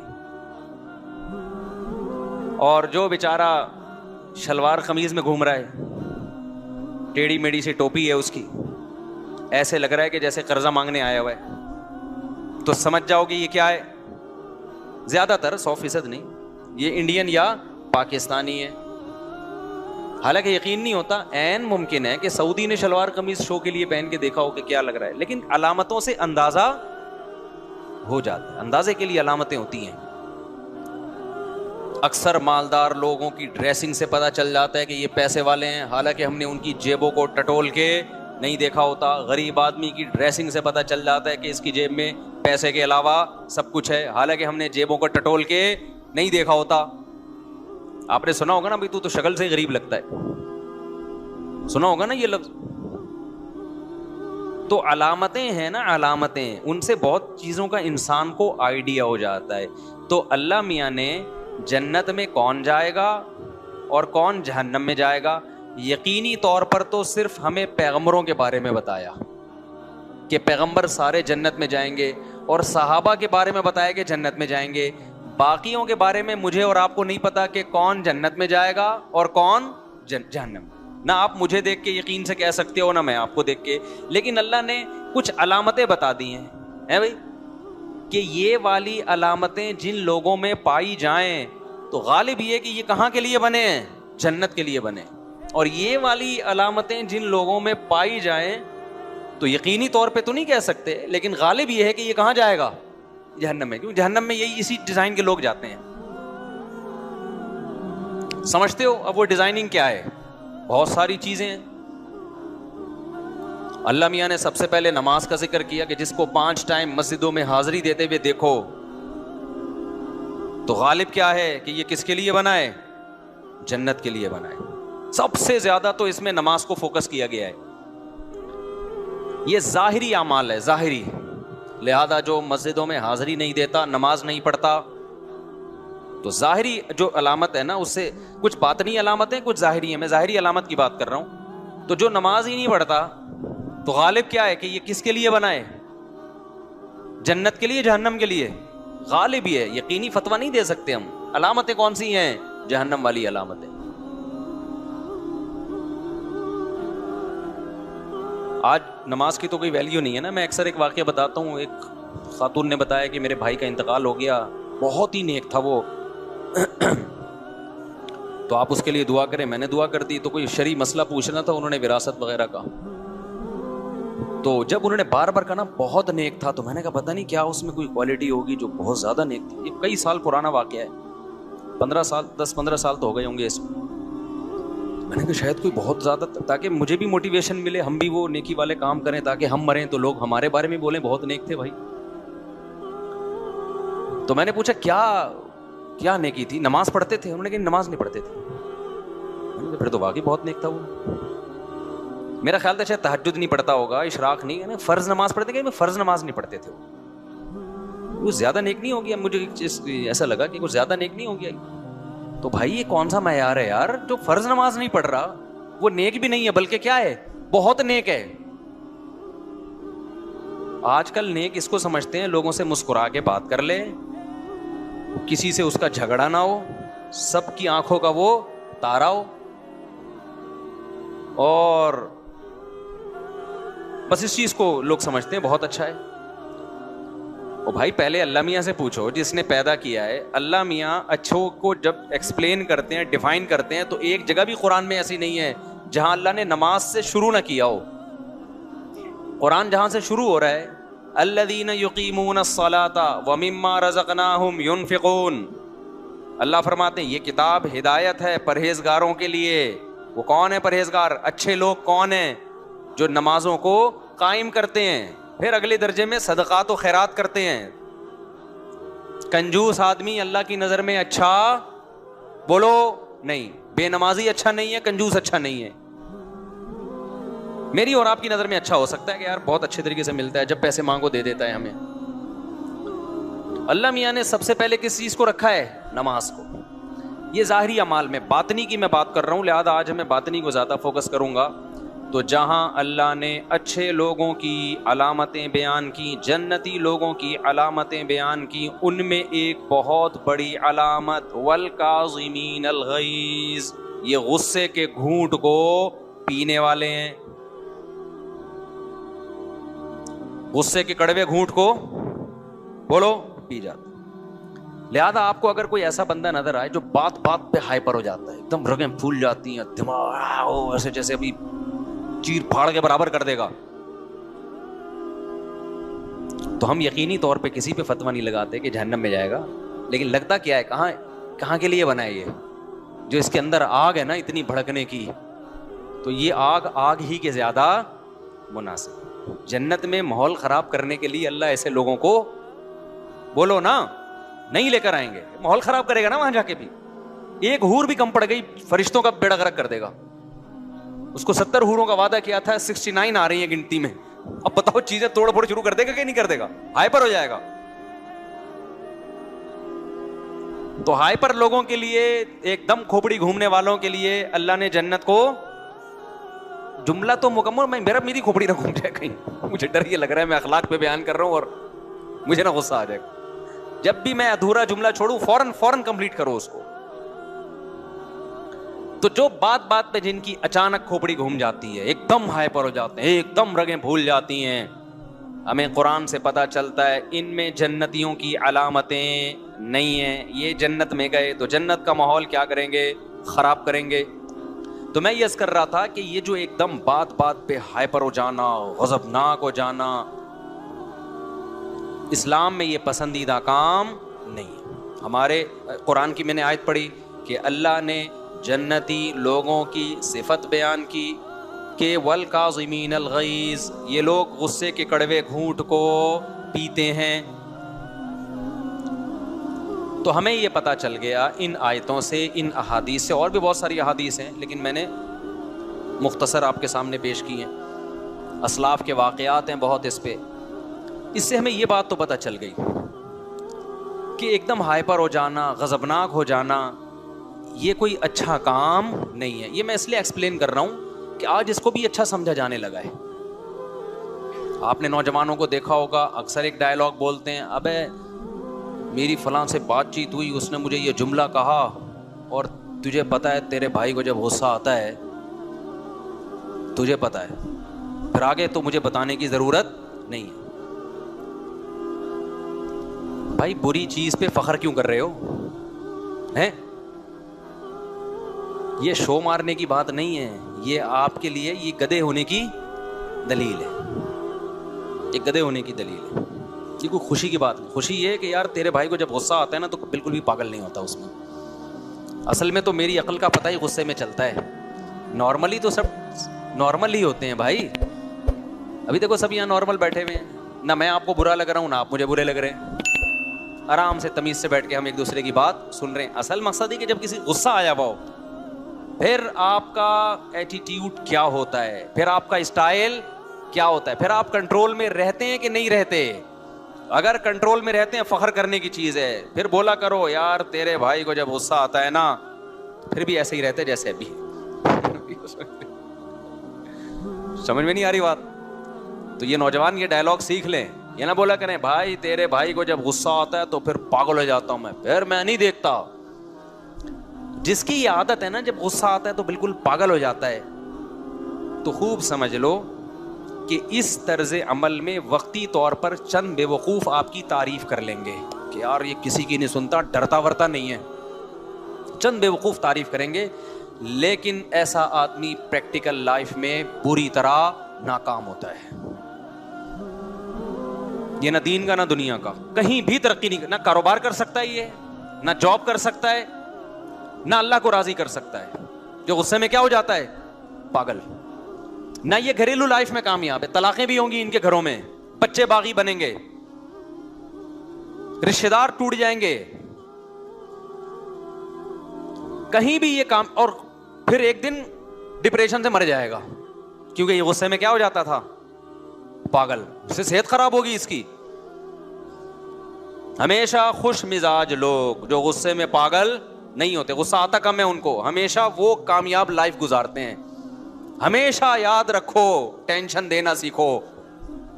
ٹینشن لینا, ٹینشن ایسی چیز ہے پارسل کرنے کی چیز ہے. کیسے ٹینشن دے, دو طریقے آپ کو بتاتا ہوں ٹینشن دینے کے. ایک غلط طریقہ, ایک صحیح طریقہ. ایک پہلے غلط طریقہ بتا دیتا ہوں, وہ والا طریقہ میری مراد نہیں ہے. ایک صاحب کا فون آیا کہ میں بہت ٹینشن میں ہوں. میں نے کہا کیوں بھائی؟ کہہ رہے ہیں آج مجھے 1 لاکھ روپے کسی سے میں نے قرضہ لیا ہوا تھا, وہ آج شام 6 بجے مجھے دینا ہے, میرے پاس پیسے نہیں ہیں, ٹینشن ہو رہی ہے نا. میں نے کہا پارسل کر دو ٹینشن. میں نے مزاح کیا اس سے, کہہ رہے میں کیسے پارسل کروں, وہ بندہ آئے گا شام 6 بجے, میرے پاس ہے نہیں, وہ تو لڑے گا مجھ سے, کہاں سے. میں نے کہا ٹینشن پارسل کرو. کیسے؟ میں نے کہا جب وہ آئے تو بولو نہیں ہے. تو جو ٹینشن آپ کو ہو رہی ہے وہ کس کو ہوگی؟ جب نہیں ہے تو کہاں سے دوں بھائی؟ آجا گھر میں دیکھ لے, لاکر دکھا دو اس کو, جیبیں دکھا دو. میں نے کہا اس سے کیا ہوگا کہ تھوڑی دیر تک تو ٹینشن پارسل ہونے میں ٹائم لگے گا, ایک دم سے نہیں چلی جائے گی. تھوڑی تھوڑی جو ہے نا, جیسے بلوٹوتھ سے کوئی فائل جا رہی ہوتی ہے نا, فائل ہلکی ہلکی ٹرانسفر, تھوڑا تھوڑا. آپ ابھی غصے میں رہو گے کیونکہ وہ غصے میں آپ کو ٹینشن دے رہا ہوگا, جلدی لے گا نہیں وہ, لیکن آہستہ آہستہ آہستہ آہستہ جب اس کو یقین ہو جائے گا نا اس کمبخت کے پاس سے ایک دھیلا نکلنے والا نہیں ہے, تو آپ کی ٹینشن پوری کی پوری کہاں ٹرانسفر ہو جائے گی؟ ادھر. اور یہ فائل وہاں جیسے ٹرانسفر ہوئی, آپ کے جو میموری کارڈ ہے نا اس میں ڈیٹا کی مزید ٹینشنوں کی اسپیس کیا ہو جائے گی؟ بڑھ جائے گی. ہر آدمی کے نا دماغ میں ایک میموری کارڈ ہے جس میں ایک خاص حد تک ٹینشن برداشت کرنے کی صلاحیت ہے. تو اگر وہ ٹینشن ریلیز ہوتی رہے گی تو مزید ٹینشنوں کی جگہ بنتی رہے گی. ورنہ اگر یہ والی ٹینشن ختم نہیں ہوئی, ایک اور ٹینشن آ گئی, تو بھائی یہ تو دماغ تو دھماکے سے پھٹ جائے گا ایک دن. یہ غلط طریقہ ہے ٹینشن پارسل کرنے کا. ایسا نہ ہو کہ آپ یہ شروع کر دیں. میں نے مذاق کیا تھا اس کے ساتھ, میں نے کہا تھوڑی دیر تو ٹینشن ختم ہونا بیچارے کی. اور ایک صحیح طریقہ ہے ٹینشن پارسل کرنے کا, وہ یہ ہے کہ کسی اور کی حماقت کی سزا اپنے آپ کو مت دو. کسی اور کی حماقت کی سزا اپنے آپ کو مت دو. حماقت وہ کر رہا ہے, غصہ آپ کو آ رہا ہے, تو جو غصہ آئے گا تکلیف میں وہ ہوگا نا. کیا خیال ہے بھائی؟ بھائی الٹا کام وہ کر رہا ہے, اسے کچھ نہیں ہو رہا, اسے دیکھ دیکھ کے غصہ کس کو آ رہا ہے؟ آپ کو آ رہا ہے. اس کی صحت کو کچھ نہیں ہو رہا, کام بھی وہ الٹا کر رہا ہے, اس کا کوئی نقصان نہیں ہو رہا. نقصان کس کا ہو رہا ہے؟ آپ کا ہو رہا ہے. اس کا مطلب کیا ہے یہ میں ایک مثال سے سمجھاتا ہوں. ملا نصیر الدین جو تھے نا, ملا نصیر الدین, کسی نے ان سے پھڈا کیا اور پھڈے میں لڑائی کے دوران ان کو گالی دے دی. اب جب ان کو گالی دی ہے تو غصہ آنا چاہیے تھا نا ان کو. اس کا مقصد ہی گالی دینے سے یہ تھا کہ جب میں گالی دوں گا تو ایک دم ہائپر ہو جائیں گے, دماغ خراب ہو جائے گا. یہ بڑے سلجھے ہوئے آدمی تھے. جتنی اس نے گالی دی انہوں نے مسکرا کے اسی طرح کی ایک گالی جواب میں پارسل کر دی. ان کو تو گالی سننے سے غصہ نہیں آیا, جب انہوں نے جواب میں اس کو گالی دی تو اس کو ہو گیا, وہ بیوقوف تھا نا, اس کو کیا ہو گیا؟ غصہ آ گیا. اس کو غصہ آیا, اس نے ایک اور گالی نکالی. یہ مسکرانے لگے, انہوں نے جواب میں ایک اور پارسل کر دی. انہوں نے کنٹرول کیا ہوا تھا کہ اپنے اوپر غصہ نہیں آنے دیں گے. اس نے تیسری پارسل کی, انہوں نے بھی تیسری پارسل کر دی. اب وہ غصے میں ہائپر ہوتا جا رہا ہے اور ان کی صحت پہ کوئی فرق بولو نہیں پڑ رہا. پریکٹس سے آتی ہے یہ چیز تھوڑی سی. اب کیا ہوا کہ جی گالیوں کا تبادلہ شروع ہو گیا. آپ کو پتا ہے, مجھے نہیں پتا وہ ملا رشید وہ تو بر صغیر کے تھے, تو آپ کو پتا ہے انڈیا پاکستان میں گالیوں کی الحمدللہ کمی نہیں. کوئی بھی گالی جس وقت بھی آپ دینا چاہیں تو مارکیٹ میں اویلیبل. ایسا نہیں ہوتا کہ زبان کہیں اٹک جائے, آپ کے منہ میں گالی نہ آ رہی ہو. تو اب کیا ہوا ہے کہ دونوں کا گالیوں کا مقابلہ شروع ہو گیا. ملا رشید نے کہا اچھا ایسا کرتے ہیں, گالیاں کھیل رہے ہیں نا, تو جتنی گالیاں مجھے دے سکتا ہے نا دے دے, پہلے تو نا ساری ختم کر دے. اس بندے جس کو غصہ آیا ہوا تھا اس نے کہا چلو اچھا مجھے موقع مل گیا, اب میں ایک ایسی گالی دوں گا نا, اس کو غصہ کیوں نہیں آ رہا ہے, اس کو غصہ دلاؤں گا. اس نے ایک گالی, دو گالی, تین گالی, چار گالی, آرام سے ٹھنڈے پیٹوں سن رہے ہیں بیٹھ کے. جتنی گالیاں وہ دے سکتا تھا ساری گالیاں جو اس کائنات میں تھیں وہ ساری کیا ہو گئیں؟ ختم. اور یہ بیٹھے ہوئے آرام سے مسکرا رہے ہیں. انہوں نے کہا دیکھ لے, سوچ لے مزید کوئی گالی. تو سوچ کے پھر کوئی گالی لے آتا. بالآخر تھک گیا نا, اس نے کہا ختم بھائی. انہوں نے کہا میرا نمبر ہے. اس نے کہا جتنی گالیاں تو نے دی ہیں وہ بھی, جتنی اس کائنات میں موجود ہیں, جتنی ماضی میں کوئی کسی کو دے چکا ہے, جتنی حال میں دے رہا ہے اور جتنی فیوچر میں دے گا, وہ ساری ایک تھیلے میں اور وہ تجھے. اس کو غصہ آیا, بولا الو کے پٹھے. اس نے کہا تھیلے میں, یعنی یہاں سے ریورس ہو کے کہاں جا رہی ہے؟ اس نے کہا جو بھی گالیاں نکال رہے ہیں نا وہ کہہ رہے ہیں کہاں ہے وہ؟ تھیلے میں. اب تو جتنی گالیاں دے گا وہ آلریڈی میں ریورس کر کے, اب وہ ساری کس کو جا کے لگ رہی ہیں؟ اب وہ ہو رہا ہے لال پیلا, بلڈ پریشر ہائی. یہ واقعہ کیوں میں سنا رہا ہوں کہ غصے میں, جو غصہ میں تھا اس کا فیصلہ درست تھا, یا جس نے غصہ مسلط نہیں ہونے دیا اس کا فیصلہ درست تھا؟ دشمن کو تکلیف دے دی نا, جو اپنی کھوپڑی استعمال کر رہا ہے, غصہ نہیں آنے دے رہا, اس کے فیصلے درست ہوتے ہیں. اور جو کھوپڑی استعمال نہیں کرتا, جذباتی ہو جاتا ہے, وہ اپنا نقصان کر رہا ہوتا ہے جذبات میں. تو یہ جو ڈائلاگ ہے نا, میں غصے میں پاگل ہو جاتا ہوں, میں یہ ہو جاتا ہوں, میں یہ ہو جاتا ہوں, یہ ٹھیک نہیں ہے. اچھا یہ خوب سمجھ لیں, اسلام چونکہ دین فطرت ہے, اسلام یہ نہیں کہتا کہ غصہ ختم کر دو, کیونکہ اللہ نے آپ کو جتنی صفات دی ہیں کوئی صفت ایسی نہیں ہے جو بیکار اللہ نے دے دی ہو. جیسے ہمیں جسمانی اعضاء اللہ نے دیے, کوئی نہ کوئی ان کا کام ہے نا, پلکیں دی اس کا بھی کوئی کام ہے, آنکھیں دی اس کا بھی کوئی کام ہے, ناک کان, کوئی جسم کا پارٹ ایسا نہیں. بعض اپینڈکس کی جو وہ رگ ہے اس کو ڈاکٹر بعض لوگ کہتے ہیں کہ وہ کوئی کام نہیں ہے, ایسا نہیں ہے. کل ہو سکتا ہے میڈیکل سائنس بتا دے کہ جی یہ اس مقصد کے لیے, بلکہ ہو سکتا ہے یوٹیوب پہ کوئی ریسرچ آ بھی گئی ہو اب تک. تو خوب سمجھ لیں, جیسے اللہ نے ہمیں ظاہری جسمانی عضو دیے, ہر عضو کا کوئی نہ کوئی مقصد ہے, کوئی چیز بیکار نہیں ہے, ایسے ہی اللہ نے جو ہمیں کچھ اندر کچھ صفات دی ہیں, کچھ اندر کچھ قوتیں دی ہیں, وہ قوتیں بھی ہمارے فائدے کے لیے دی ہیں, لیکن ان کو کنٹرول کرنے کی ضرورت ہے, لگام دینے کی ضرورت ہے. اللہ نے ہمارے اندر محبت کا جذبہ رکھا, اب یہ جذبہ غلط استعمال ہو رہا ہے, عشق معاشقے ہو رہے ہیں اور حرام کاریوں کی طرف جا رہا ہے یہ جذبہ. تو اسلام یہ نہیں کہتا محبت کے جذبے کو ختم کر دو, ختم ہو گیا تو بیوی سے کیسے محبت ہوگی, اولاد سے کیسے ہوگی, ماں باپ سے کیسے ہوگی, سب سے بڑی بات اللہ رسول سے کیسے ہوگی, اس کے لیے بھی تو جذبہ چاہیے نا, ملک سے کیسے ہوگی, یہ تو آپ ایک مردہ انسان بن جاؤ گے.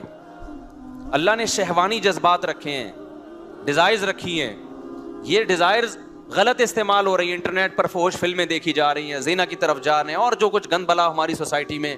اسلام ڈیزائرز ختم کرنے کا نہیں کہتا, اس کا رخ کیا کہتا ہے, صحیح جگہ لے کے جاؤ, نکاح کی طرف جاؤ, اس سے اولاد ملے گی تمہیں, گھر کا ماحول اچھا ہوگا. تو اور اس کو بھی اعتدال سے لگام دینے کی ضرورت ہے, بے لگام کریں گے وہ ادھر ادھر انسان درندہ بن جاتا ہے, پھر اس کو کنٹرول میں لے کر آئیں. تو اسی طرح غضب غصہ آنا یہ اللہ کی طرف سے ایک نعمت ہے, لیکن آج اس نعمت یہ ہمارے کنٹرول میں بولو نہیں ہے. اس کی مثال ہے جیسے گھوڑا دے دیا اللہ نے آپ کو سواری کے لیے, اب بغیر لگام کے گھوڑا اچھا ہوتا ہے یا لگام والا اچھا ہوتا ہے؟ گھوڑے کو آپ لگام دے نہیں رہے تو میرے بھائی آپ گھوڑے پہ سوار نہیں ہوگے, گھوڑا آپ پہ سوار ہوگا, وہ آپ پہ سوار ہو کے بولے گا ادھر کو چل. جیسے جو گھوڑے بے لگام ہوتے ہیں, آپ جب ان پہ بیٹھے آپ نے جانا انڈا موڑ تھا, گھوڑا لے کے گیا آپ کو یو پی پہ لے گیا آپ کو. ایسے ہی ہو رہا ہوتا ہے. میں بچپن میں ایک دفعہ ساحل سمندر پہ گھوڑے پہ بیٹھا تو لگام نہیں تھی, یا لگام ہوگی سرکش تھا مجھے ابھی یاد نہیں, تو میں جدھر کو بھاگ رہا ہوں گھوڑا کہاں بھاگ رہا ہے, میں تو ڈر گیا. میں نے کہا بھائی پتہ نہیں کہاں لے کے جا رہا ہے مجھے, ہم ادھر کو جانا چاہتے ہیں یہ کہیں اور لے جا, کنٹرول میں ہی نہیں. اب اس کا ایک حل تو یہ ہے کہ ہم کہیں گھوڑے پالنا ہی حرام ہے, سواری رکھنا ہی حرام ہے. او بھائی نہیں, یہ تو اللہ نے انسانوں کی خدمت کے لیے جانور پیدا کیے ہیں بھائی, تو ان کی خدمت کے لیے ضروری ہے کہ ان طاقتوں کو لگام دی جائے. لگام یہ آپ پہ سوار نہ ہو بلکہ یہ آپ کے کنٹرول میں ہو, آپ ان کے کنٹرول میں نہ ہو. تو جو آدمی غصے میں پاگل ہو جاتا ہے اس کا مطلب وہ غصے کے کنٹرول میں ہے, غصہ اس کے کنٹرول میں نہیں ہے. تو اللہ نے انسان کو جو غصے کی صفت دی ہے نا, اس کا فائدہ کیا ہے پہلے یہ بتا دوں, پھر بتاؤں کہ ختم کرنا مقصد نہیں ہے کہ غصہ آنا ہی ختم ہو جائے, یہ ہو بھی نہیں سکتا. یہ مرو گے تبھی ہوگا ختم. مرے ہوئے کو کوئی غصہ آتا ہے؟ دفنانے میں دیر کر رہے ہو, اس کی وراثت غلط تقسیم ہو رہی ہے, وہ بیچارہ آرام سے چپ چاپ پڑا رہتا ہے. تو یہ اللہ نے انسان کے اندر رکھی یہ صفت اس لیے ہے تاکہ لوگوں کے دل میں اس کا تھوڑا سا خوف رہے, کیونکہ یہ دنیا بڑی ظالم ہے, یہ کمزور کو کھا جاتی ہے, کمزور کا حق ادا نہیں کرتی. اگر کسی کو آپ کے بارے میں پتا ہو کچھ بھی کر لو اس کو غصہ ہی نہیں آئے گا, تو بعض دفعہ وہ آپ پہ ظلم کرنا شروع کر دیتا ہے. بچوں کا دیکھ لو, بچوں کے دل میں اگر یہ بات بیٹھ جائے ہمارے ابا کو کبھی بھی غصہ نہیں آتا, کچھ بھی کر لو, تو تھوڑے دنوں میں بچے باپ بنے ہوئے ہوں گے اور آپ کیا بنے ہوئے ہوگے, آپ بچے بنے ہوئے ہوگے. ایسا ہی ہے نا. اگر بیوی کو پتا چل جائے کہ میرا شوہر کچھ بھی کہہ دو اس کو, اس کی کھوپڑی تو ایسے اس نے بیانات سنے ہوئے کہ کھوپڑی ایسی سیٹ ہوئی ہے, ایلفی سے سیٹ کر دی ہے, اب یہ گھوم ہی نہیں سکتی, ذرا سے بھی نہیں گھومے گی, یہ جتنی گھومنی چاہیے اتنی بھی نہیں گھومے گی. تو آپ کی ماں کو بھی گالیاں دے گی, آپ کے باپ کو بھی گالیاں دے, وہ خواتین جو میرا بیان نہیں سن رہی ان کی بات کر رہا ہوں, تو وہ بہت کچھ کر لے گی, آپ کے پلاٹوں کی فائلیں بیچ بیچ کے کھا جائے گی. اسی طرح اگر مرد کو پتا ہو کہ میری بیگم کو ذرہ برابر بھی کسی بات پہ غصہ ہی نہیں آتا, اتنی پولائٹ طبیعت کی مل گئی ہے مجھے, تو مرد حقوق ادا کرنا ختم کر دے. 4 شادیاں کر لے گا بیان سن کے, حقوق نہیں دے, لٹکا دے گا ان کو, کرے گا پھر بھی نہیں 4 شادیاں, تو میں نے مذاق سے کہہ دیا, کی ہوتی تو کوئی تو کر رہا ہوتا نا, لیکن حقوق ادا نہیں کرے گا. بہرحال حضرت مولانا اشرف علی تھانوی رحمۃ اللہ علیہ فرمایا کرتے تھے کہ جب بیٹیاں ہوتی ہیں نا تو ان کے لیے بھائی کا ہونا بھی ضروری ہے. تمہارے مرنے کے بعد تمہاری بیٹیوں کا تحفظ تمہارے بیٹے کریں گے. آج جو نسلیں روک لی ہے نا, 2 بچے اچھے, بہنوں کو بھائی نہیں ملتے. سسرال میں بعض دفعہ ظلم ہوتا ہے, پیچھے پوچھنے والا کوئی نہیں ہوتا, باپ تو بوڑھا ہو جاتا ہے بھائی, پھر بھائیوں نے سنبھالنا ہوتا ہے نا. تو بہنوئی کو ڈر کس کا ہوتا ہے؟ بھائی سالوں کا ڈر ہوتا ہے. سالے کو ایسے تھوڑی سالہ کہتے ہیں, یہ اللہ نے عورت کو ایک نعمت دی ہے کہ اللہ کے خوف سے تیرے حقوق ادا کرے نہ کرے, سالے پیچھے کھڑے ہوئے ہیں. اور جب سالے کو برا بھلا بولا کرو تو سمجھ لو کہ میں بھی کسی کا سالہ ہوں.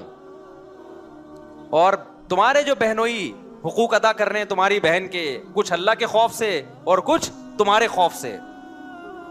تو اگر انسان میں غصہ بالکل ہی ختم ہو جائے تو نہ مرد بیوی کے حقوق ادا کرے گا. عورت کا بھی مرد کو پتا ہوتا ہے میری بیگم کی ایک لمٹ ہے, اس کے بعد اس کی کھوپڑی گھومنا بولو شروع. تو اس لیے مقصد اس بیان کا یہ نہیں ہے کہ غصہ بالکل ختم کر دیں. اسلام یہ نہیں کہتا, تبھی قرآن میں یہ نہیں ہے کہ جو جنتی لوگ ہیں ان کو غصہ آتا ہی نہیں ہے, یہ کہیں نہیں ہے. ہمارے نبی کو بھی غصہ آیا ہے, حضرت موسیٰ علیہ السلام کو بھی غصہ آیا ہے. جب بنی اسرائیل نے بچڑے کی عبادت شروع کر دی, حضرت موسیٰ گئے تو حضرت موسیٰ غضبناک ہو گئے کہ فرعون کو اللہ نے غرق کر دیا پانی میں, اتنے معجزے تم نے دیکھ لیے, اس کے بعد بھی یہ حرکتیں کر رہے ہو, بچڑے کی پوجا کر رہے ہو. تو غصہ بنتا تھا نا ایسے موقع پہ, لیکن کم کریں, لگام دیں اس کو. آج اعتدال والا غصہ نہیں ہے, آج غصہ اعتدال سے بڑا ہوا ہے. پتہ ہی نہیں کہ کس پہ غصہ کرنا ہے کس پہ نہیں کرنا, اور جس پہ کرنا ہے اس پہ کتنا کرنا ہے. گھوڑے کا پتہ ہونا چاہیے نا, اس کو میں نے کہاں سواری کے لیے کہاں کے لیے رکھا ہوا ہے, میں نے کس ٹائم پہ اس سے کام لینا ہے. جب گھوڑا آتا ہے آپ کو کھونٹے سے باندھ کے چلا جاتا ہے, اور جب گھوڑا آتا ہے آپ پہ سواری کر کے جہاں چاہو آپ کو لے جاتا ہے. تو آج بھی غصے کا ایسا ہی ہے, جب بیٹھے ہوں گے ایک دم بھڑکنا شروع کر دیں گے ذرا سی بات پہ. بھڑک کے یہی نہیں پتا ہوتا کہ کس پہ بھڑک رہا ہے. تو اپنے باپ کے سامنے کیوں بھڑک رہا ہے؟ بھائی یہ تیرا باپ ہے, یہ تیری ماں ہے, یہ تیرا ٹیچر ہے, یہ استاذ ہے, یہ عالم ہے, یہ بزرگ ہے, یہ خاندان کے بڑے ہیں, یہ چچا ہیں, یہ ماموں ہیں. نہیں بھائی, میں باپ ماموں کا فرق نہیں جانتا, مجھے غصہ آتا ہے, میری کھوپڑی گھومتی ہے. باپ کے سامنے آپ کو غصہ کرنے کی اجازت بولو نہیں. اگر ہوتی تو سب سے پہلے ابراہیم علیہ السلام اپنے باپ پہ غصہ کرتے, ان کا رائٹ تھا, یہ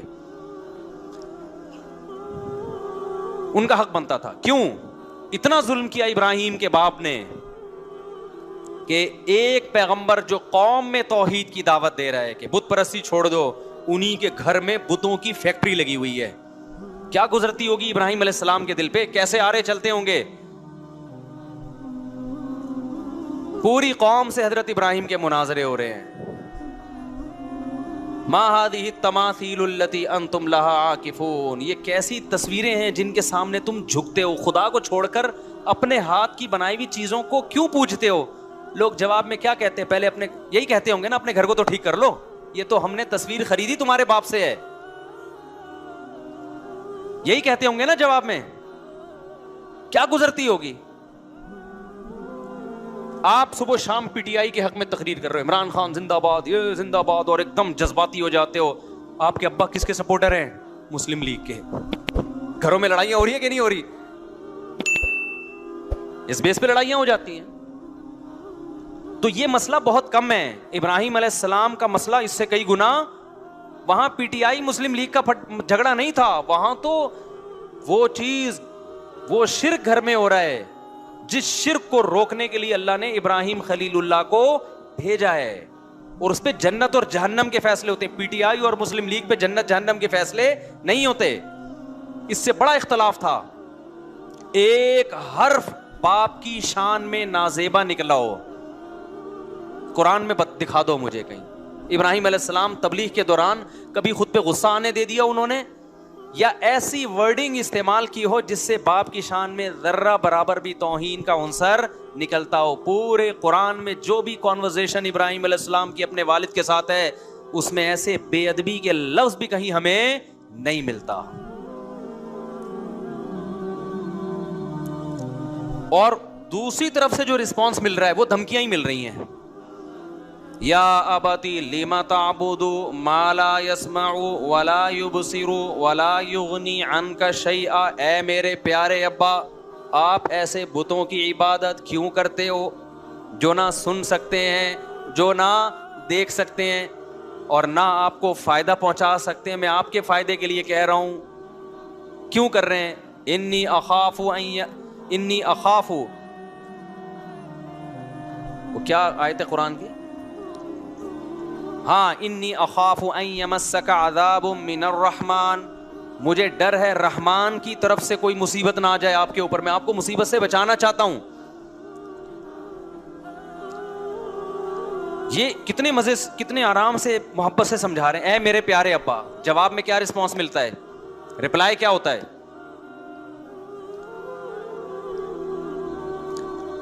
جواب یہ مل رہا ہے کہ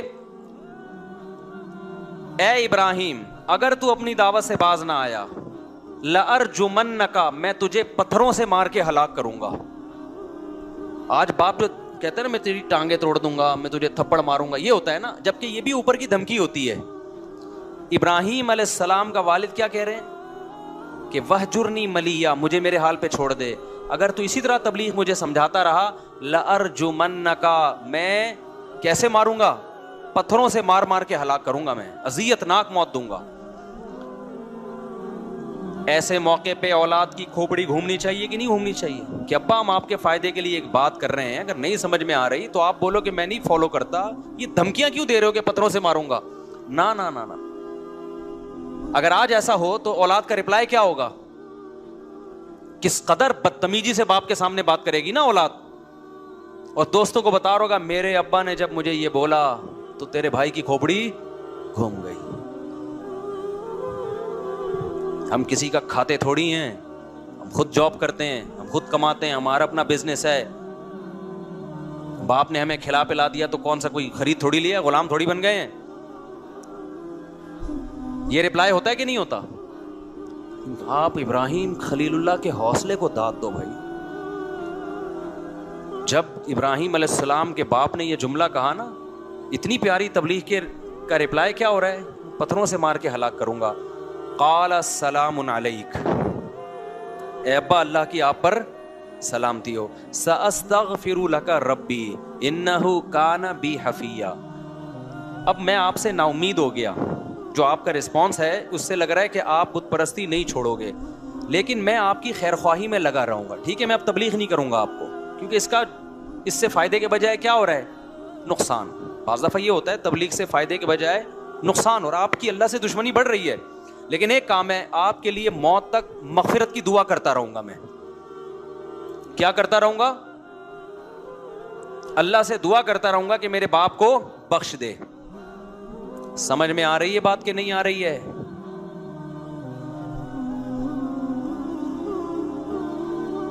تو قرآن کے الفاظ دیکھیں, ساستغفر لک ربی, اپنے رب سے آپ کے لیے مغفرت کی دعا کروں گا. اللہ کہتے ہیں ہم نے ابراہیم پر خود پابندی لگائی کہ مشرک باپ کے لیے آپ کو مغفرت کی دعا کی اجازت نہیں ہے.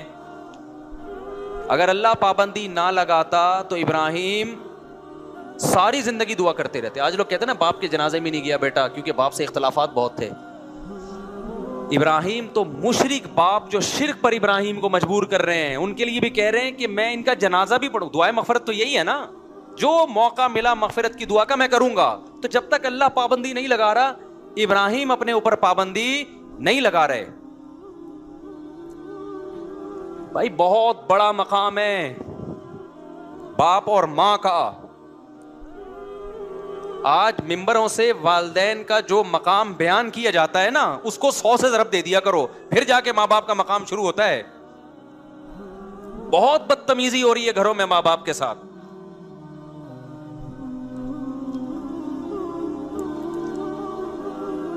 بہت زیادہ بد کلامی ہو رہی ہے.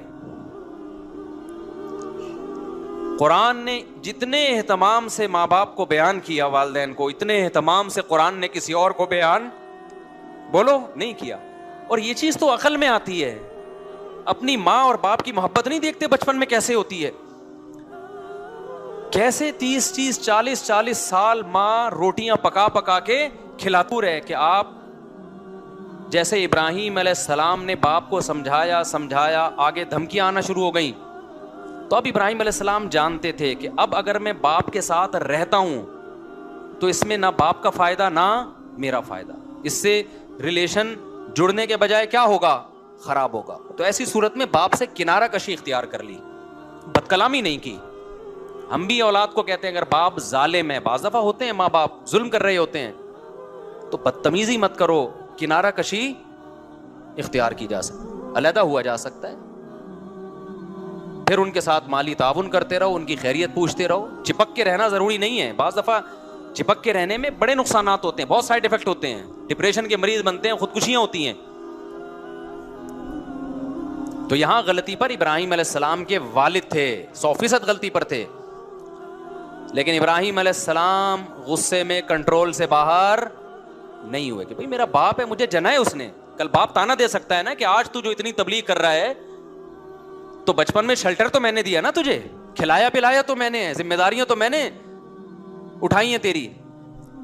لیکن ابراہیم علیہ السلام کیا سمجھانا چاہ رہے تھے کہ اللہ اے ابا, اللہ کا حق کیا ہے, وہ ماں باپ سے پہلے ہے. تو غصے میں پہلی بات کہ کہاں کس پہ جاری کرنا ہے اور کس پہ جاری نہیں کرنا, اس کا آپ کو پتا ہونا چاہیے. دوسری بات, جس پہ جاری کرنا ہے کتنا کرنا ہے, اس کا بھی آپ کو پہلے سے علم, بولو, بلکہ اس سے بھی پہلے کہ جس پہ جاری کرنے کی اجازت ہے, کیا ہر وقت اجازت ہے یا اس کی بھی کوئی لمٹ ہے؟ اس کی لمٹ یہ ہے, بعض دفعہ کرنا پڑتا ہے جاری, اس کی لمٹ یہ ہے کہ ایک دم جاری نہ کرے. اصل اسلام میں یہ ہے کہ غصہ نہ آنے دو, آ جائے تو کنٹرول کرو. جب آپ یہ سمجھتے ہو کہ اب جاری کیے بغیر گزارا نہیں ہے, سامنے والا میری کمزوری سمجھ کے مجھے کھا جائے گا, ایسی مجبوری میں آپ غصہ جاری کر سکتے ہو, وہ بھی اعتدال سے. سمجھتے ہو کہ نہیں سمجھتے ہو؟ بعض دفعہ غصے کی بات ہوتی نہیں ہے, آپ کو ایویں میں آ رہا ہوتا ہے, یہ تکبر کی علامت ہے. آپ میں غلطی ہے, اگلے نے کوئی نصیحت کی, آپ اگلے کی بات سنتے ہی نہیں, ایک دم رگیں پھولنا شروع ہو جاتی ہیں آپ کی, یہ اس کی علامت ہے. آپ اپنے آپ کو امام مہدی سمجھتے ہو, بھائی آپ میں کوئی خطا ہی نہیں ہو سکتی. یہ ایک فرض کیوں کر لیا ہے آپ نے اپنے بارے میں کہ میں اتنا نیک ہوں کہ میں غلطی نہیں ہو سکتا.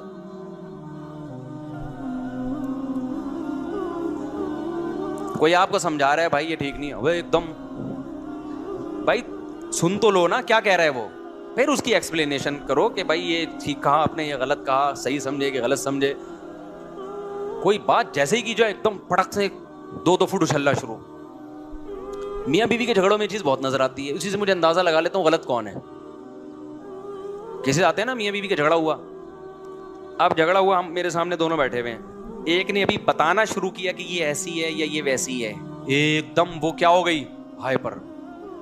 یا عورت نے اپنے شوہر کا بتانا شروع کیا, ایک دم وہ کیا ہو گیا, غصے میں. میں ویسے ہی سمجھ جاتا ہوں کہ مجھے رپورٹ پیش کرنے کی ضرورت نہیں ہے, مجھے پتا ہے کون غلط ہے. ابے بھائی تمیز سے سن لو یار, ابھی بیٹھے ہوئے ہو, کسی کو بڑا بنا کے, کسی کو باپ بنا کے اس کے سامنے آئے ہو, تو تمیز سے جو مرضی الزام لگاتے, میں کون سا یقین کر رہا ہوں, میں اتنا بے وقوف تھوڑی ہوں جو بھی بول دے کہ میں یقین ہوں, اچھا تو ایسا ہے, وہاں تو بڑے نیک بنا پھرتا ہے. میں کون سا یقین کر رہا ہوں, وہ ایک دم کہ میری بیزتی ہو گئی, میرا یہ, ابے نہیں ہوئی ہے بیزتی بھائی, ابھی بیزتی ابھی ہوگی, تھوڑی دیر بعد ہوگی آپ کی بیزتی, جو میں کروں گا, ابھی نہیں ہوئی ہے. سمجھ رہے کہ نہیں سمجھ رہے ہیں؟ کتنا بھی بڑا الزام, ایک دم نہیں ہائپر ہو جاؤ, تمیز سے, آرام سے. نبی صلی اللہ علیہ وسلم نے فرمایا الرفق ما کان فی شیء الا زانا. یہ حدیث کے عربی الفاظ یاد کر لیں, بڑے مزے کی حدیث ہے. الرفق ما کان فی شیء الا زانا وما نزع عن شیء الا شانا. شانا کا معنی ہوتا ہے برباد کر دینا, زانا کا معنی مزین کر دینا. فرمایا نرمی, برداشت جس بھی معاملے میں آ جائے, کیسا بھی اوٹ پٹانگ معاملہ ہو نا, اچھا ہو جاتا ہے, وہ سدھر جاتا ہے, سنور جاتا ہے. اور عدم برداشت, جذباتی پن, ایک دم ایکسٹریم لیول پہ پہنچ جانا, غصہ ہو جانا, یہ والی چیز کتنے ہی اچھے سے اچھے معاملے میں بھی ہو نا, تو وہ اچھے سے اچھا معاملہ بھی کیا ہو جاتا ہے, برباد. بہت سے اچھے کام آپ کی ٹینشن کی وجہ سے خراب ہو جاتے ہیں. آپ نے دعوت کی اپنے رشتہ داروں کی, عید کے دن سب آئیں گے, بیٹھیں گے, پیار محبت کی باتیں ہوں گی, ہم ان کو کھانا کھلائیں گے, آخر میں کولڈ ڈرنک پلائیں گے, اور ہمارے رشتے اور زیادہ کیا ہو جائیں گے, مضبوط ہو جائیں گے. اس دن کیا ہوا جی, روٹی آنے میں تاخیر ہو گئی, قورمہ ٹھنڈا ہو رہا ہے, روٹی آنے ایک دم ہائپر ہو گیا, بڑا رکھ کے لگا دیا بچے کو, کھینچ کے تھپڑ. جب کھینچ کو تھپڑ لگایا تو بیگم نے بولا یہ میرے بچے کو آپ ہر وقت مارتے پیٹتے رہتے ہو. تو بیگم کی سالیاں, جو آپ کی سالیاں آئی ہوئی تھی, انہوں نے پھر بہنوئی کو, سالیاں نے دی گالیاں, گالیاں آ گئیں, پھر یہاں سے سالے آ گئے, پھر آپ کے ابے عید پہ دعوت تھی, اچھا کام تھا نا, عدم برداشت کی وجہ سے اس اچھے کا کیا ہو گیا, بیڑا غرق ہو گیا. اچھا بڑا کام, شادیاں دیکھو اچھا کام ہے برا کام ہے, رشتے اس سے ٹوٹتے ہیں کہ جڑتے ہیں, جڑتے ہیں, خاندان آباد ہوتے ہیں, بڑھاپے کا سہارا. لیکن اگر غصے ہیں تو شادی سے پہلے اتنی نفرت نہیں ہوتی جتنی شادی کے بعد ہو جاتی ہے. ایک نیوٹرل آدمی تھا, کچھ بھی نہیں لگتا تھا آپ کا, دور دور سے سلام دعا, کوئی دشمنی نہیں, دوستی نہیں. اس کی سسٹر سے آپ کی شادی ہو گئی اور دونوں جذباتی ہیں, پھڈے ہوئے, مار دھاڑ ہوئی. اس کے بعد وہ بندہ جو پہلے آپ کو مل کے سلام کرتا تھا, زیادہ نہیں پوچھتا تھا, اب بندوق لے کے آپ کو مارنے کے لیے گھوم رہا ہوگا. اچھا کام تھا, عدم برداشت کی وجہ سے کیا ہو گیا, بیڑا غرق. تو الرفق ما کان فی شیء الا زانا, یہ سید الانبیاء صلی اللہ علیہ وسلم کے زبان مبارک سے نکلے ہوئے الفاظ ہیں. جس کام میں بھی نرمی ہوگی, آرام سے, جذباتی پن نہیں, تمیز سے, تو وہ کام کیا بن جائے گا, مزین ہو جائے گا. تمیز سے الٹے کام بھی کرو نا, وہ بھی اچھے لگ رہے ہوتے ہیں. ہمارے ایک استاذ ہیں, بڑے پولائٹ اور بڑے نرم, لیکن وہ ان میں لچک نہیں ہے. یعنی ہوتا ہے نا بالکل آرڈر جب دینے پہ آتے ہیں تو بس آرڈر, لیکن دیتے بڑے تمیز سے ہیں. جیسے کسی استاذ کے بارے میں شکایت پہنچی کہ یہ صحیح نہیں پڑھا رہے, اور ایک دو دفعہ انہوں نے تنبیہ بھی کر دی صحیح نہیں پڑھا رہے, تو وہ فیصلہ کر لیتے ہیں اس کو نکالنا ہے مدرسے سے. غصہ کبھی نہیں کرتے. وہ کیسے بلاتے ہیں, میں آپ کو اسٹائل سمجھاتا ہوں.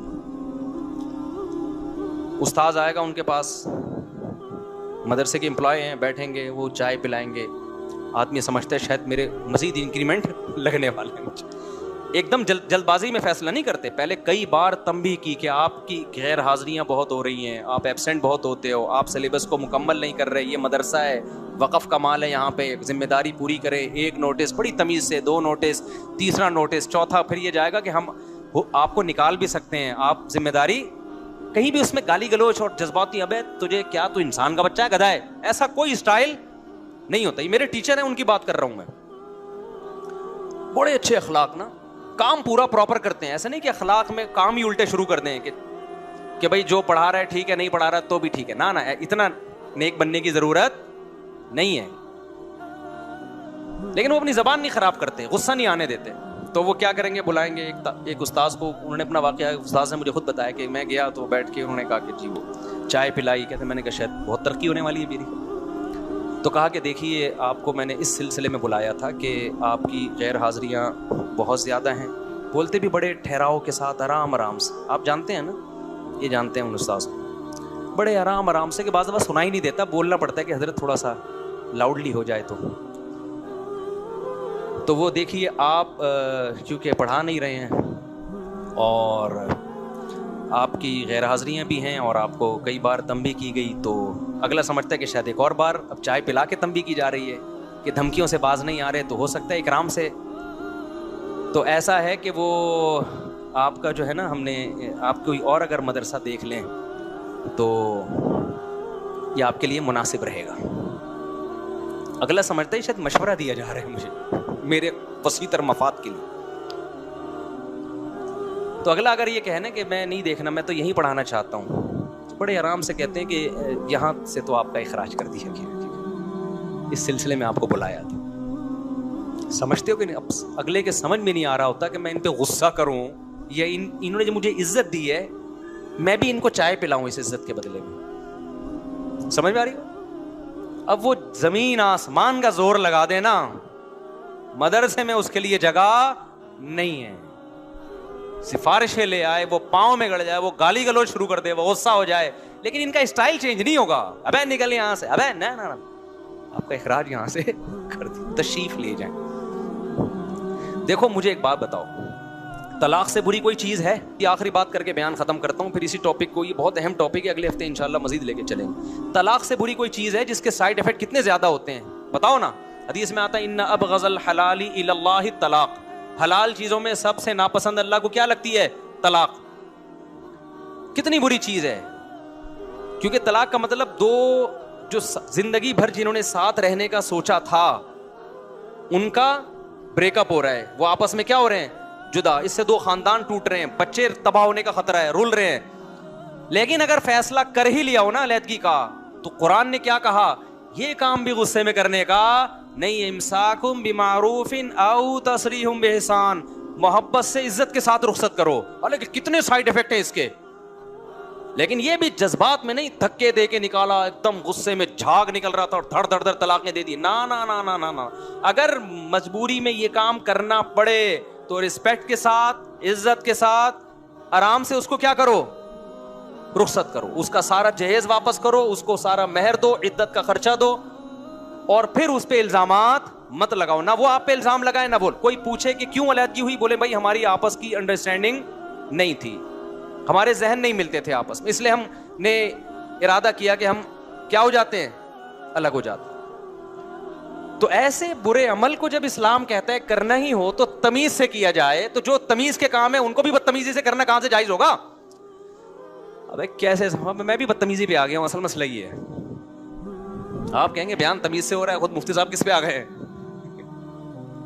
تو بھائی ہم جو یہ بیان کرتے ہیں نا، یہ اپنے لیے بھی کر رہا ہوں. آپ بھی مجھے کسی نے غصے میں اچھلتے کودتے دیکھ لیں تو لوگ کہہ رہے تھے اسے دیکھو کیسا بیان کر رہا تھا اور آج کیا ہو رہا ہے. تو میں تو لوگوں سے کہتا ہوں، میں کب دعویٰ کرتا ہوں یار میں 100% نیٹ کلین ہوں. بھائی ہم تو بیان کر اس لیے رہے ہیں تاکہ کس کی اصلاح ہو، آپ کی بھی ہو ہماری بھی ہو. تو ہم نے دعویٰ کیا ہی نہیں ہے. یہ الزام تو اس پہ ہوتا ہے جو دعوے بڑے بڑے کر رہا ہوتا ہے نا.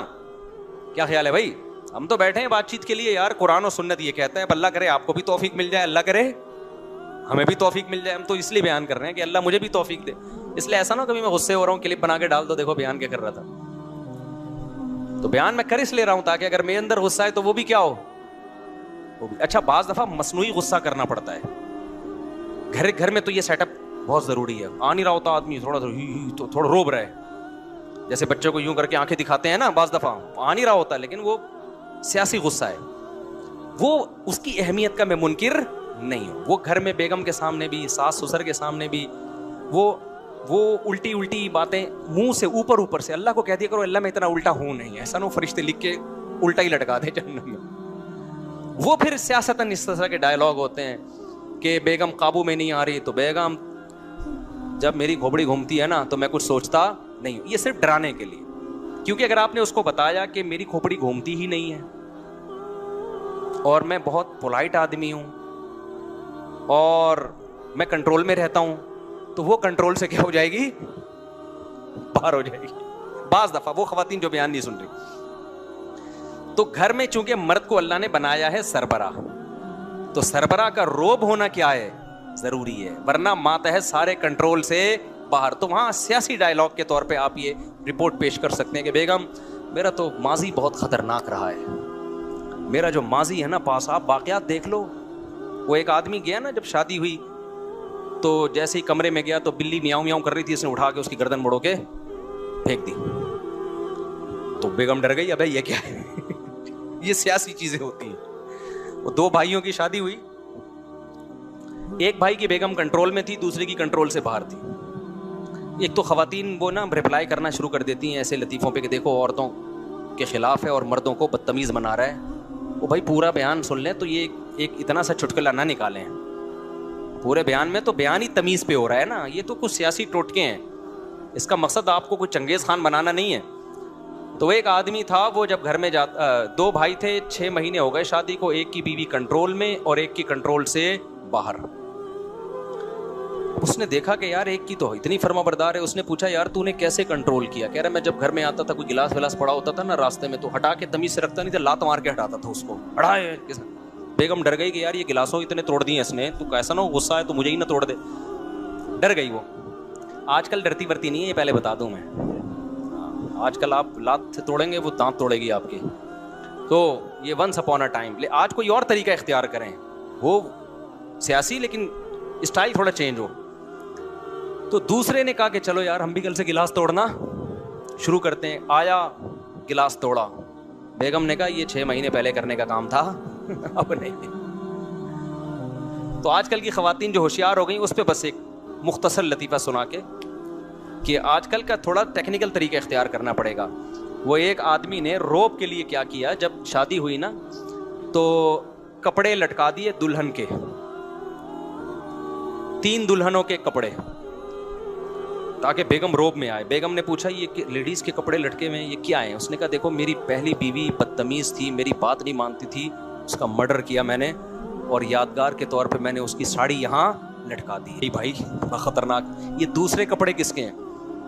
وہ سمجھ رہا تھا یہ ونس اپون اے ٹائم پرانے زمانے کی لیڈی ہے. اس نے کہا یہ دوسرے کپڑے کس کے ہیں؟ اس نے کہا یہ دوسری بیوی, پھر میں نے دوسری شادی کی, وہ بھی قابو میں نہیں تھی, اس کو بھی مار دیا میں نے, اس کی یادگار کے طور پہ دلہن کا ڈریس میں نے یہاں لٹکا دیا. اس نے کہا یہ تیسری. اس نے کہا پھر دوست کے بعد 2 ناکام ہو گئی, تیسری شادی کی, وہ بھی قابو میں نہیں تھی, مار کے یہاں لٹکا دیا اس کے کپڑے. اس کا خیال تھا بیگم کانپنے لگے گی. بیگم نے کہا اب یہ ذہن میں رکھنا یہاں تیرا پاجامہ آئے گا, یہاں میرے کپڑے نہیں آئیں گے, یہاں تیرا پاجامہ آئے گا. تو میں آپ سے عرض کر رہا ہوں کہ سیاست میں کچھ الٹا سیدھا بولنا پڑتا ہے, لیکن آج کل کی خواتین بہت ہوشیار ہو گئی ہیں, ایسا نہ ہو کہ وہ لینے کے دینے پڑ جائیں. لیکن بہرحال سیاست کرنی پڑتی ہے گھروں میں. اللہ تعالیٰ سمجھنے کے عمل کی توفیق عطا فرمائے. وما علینا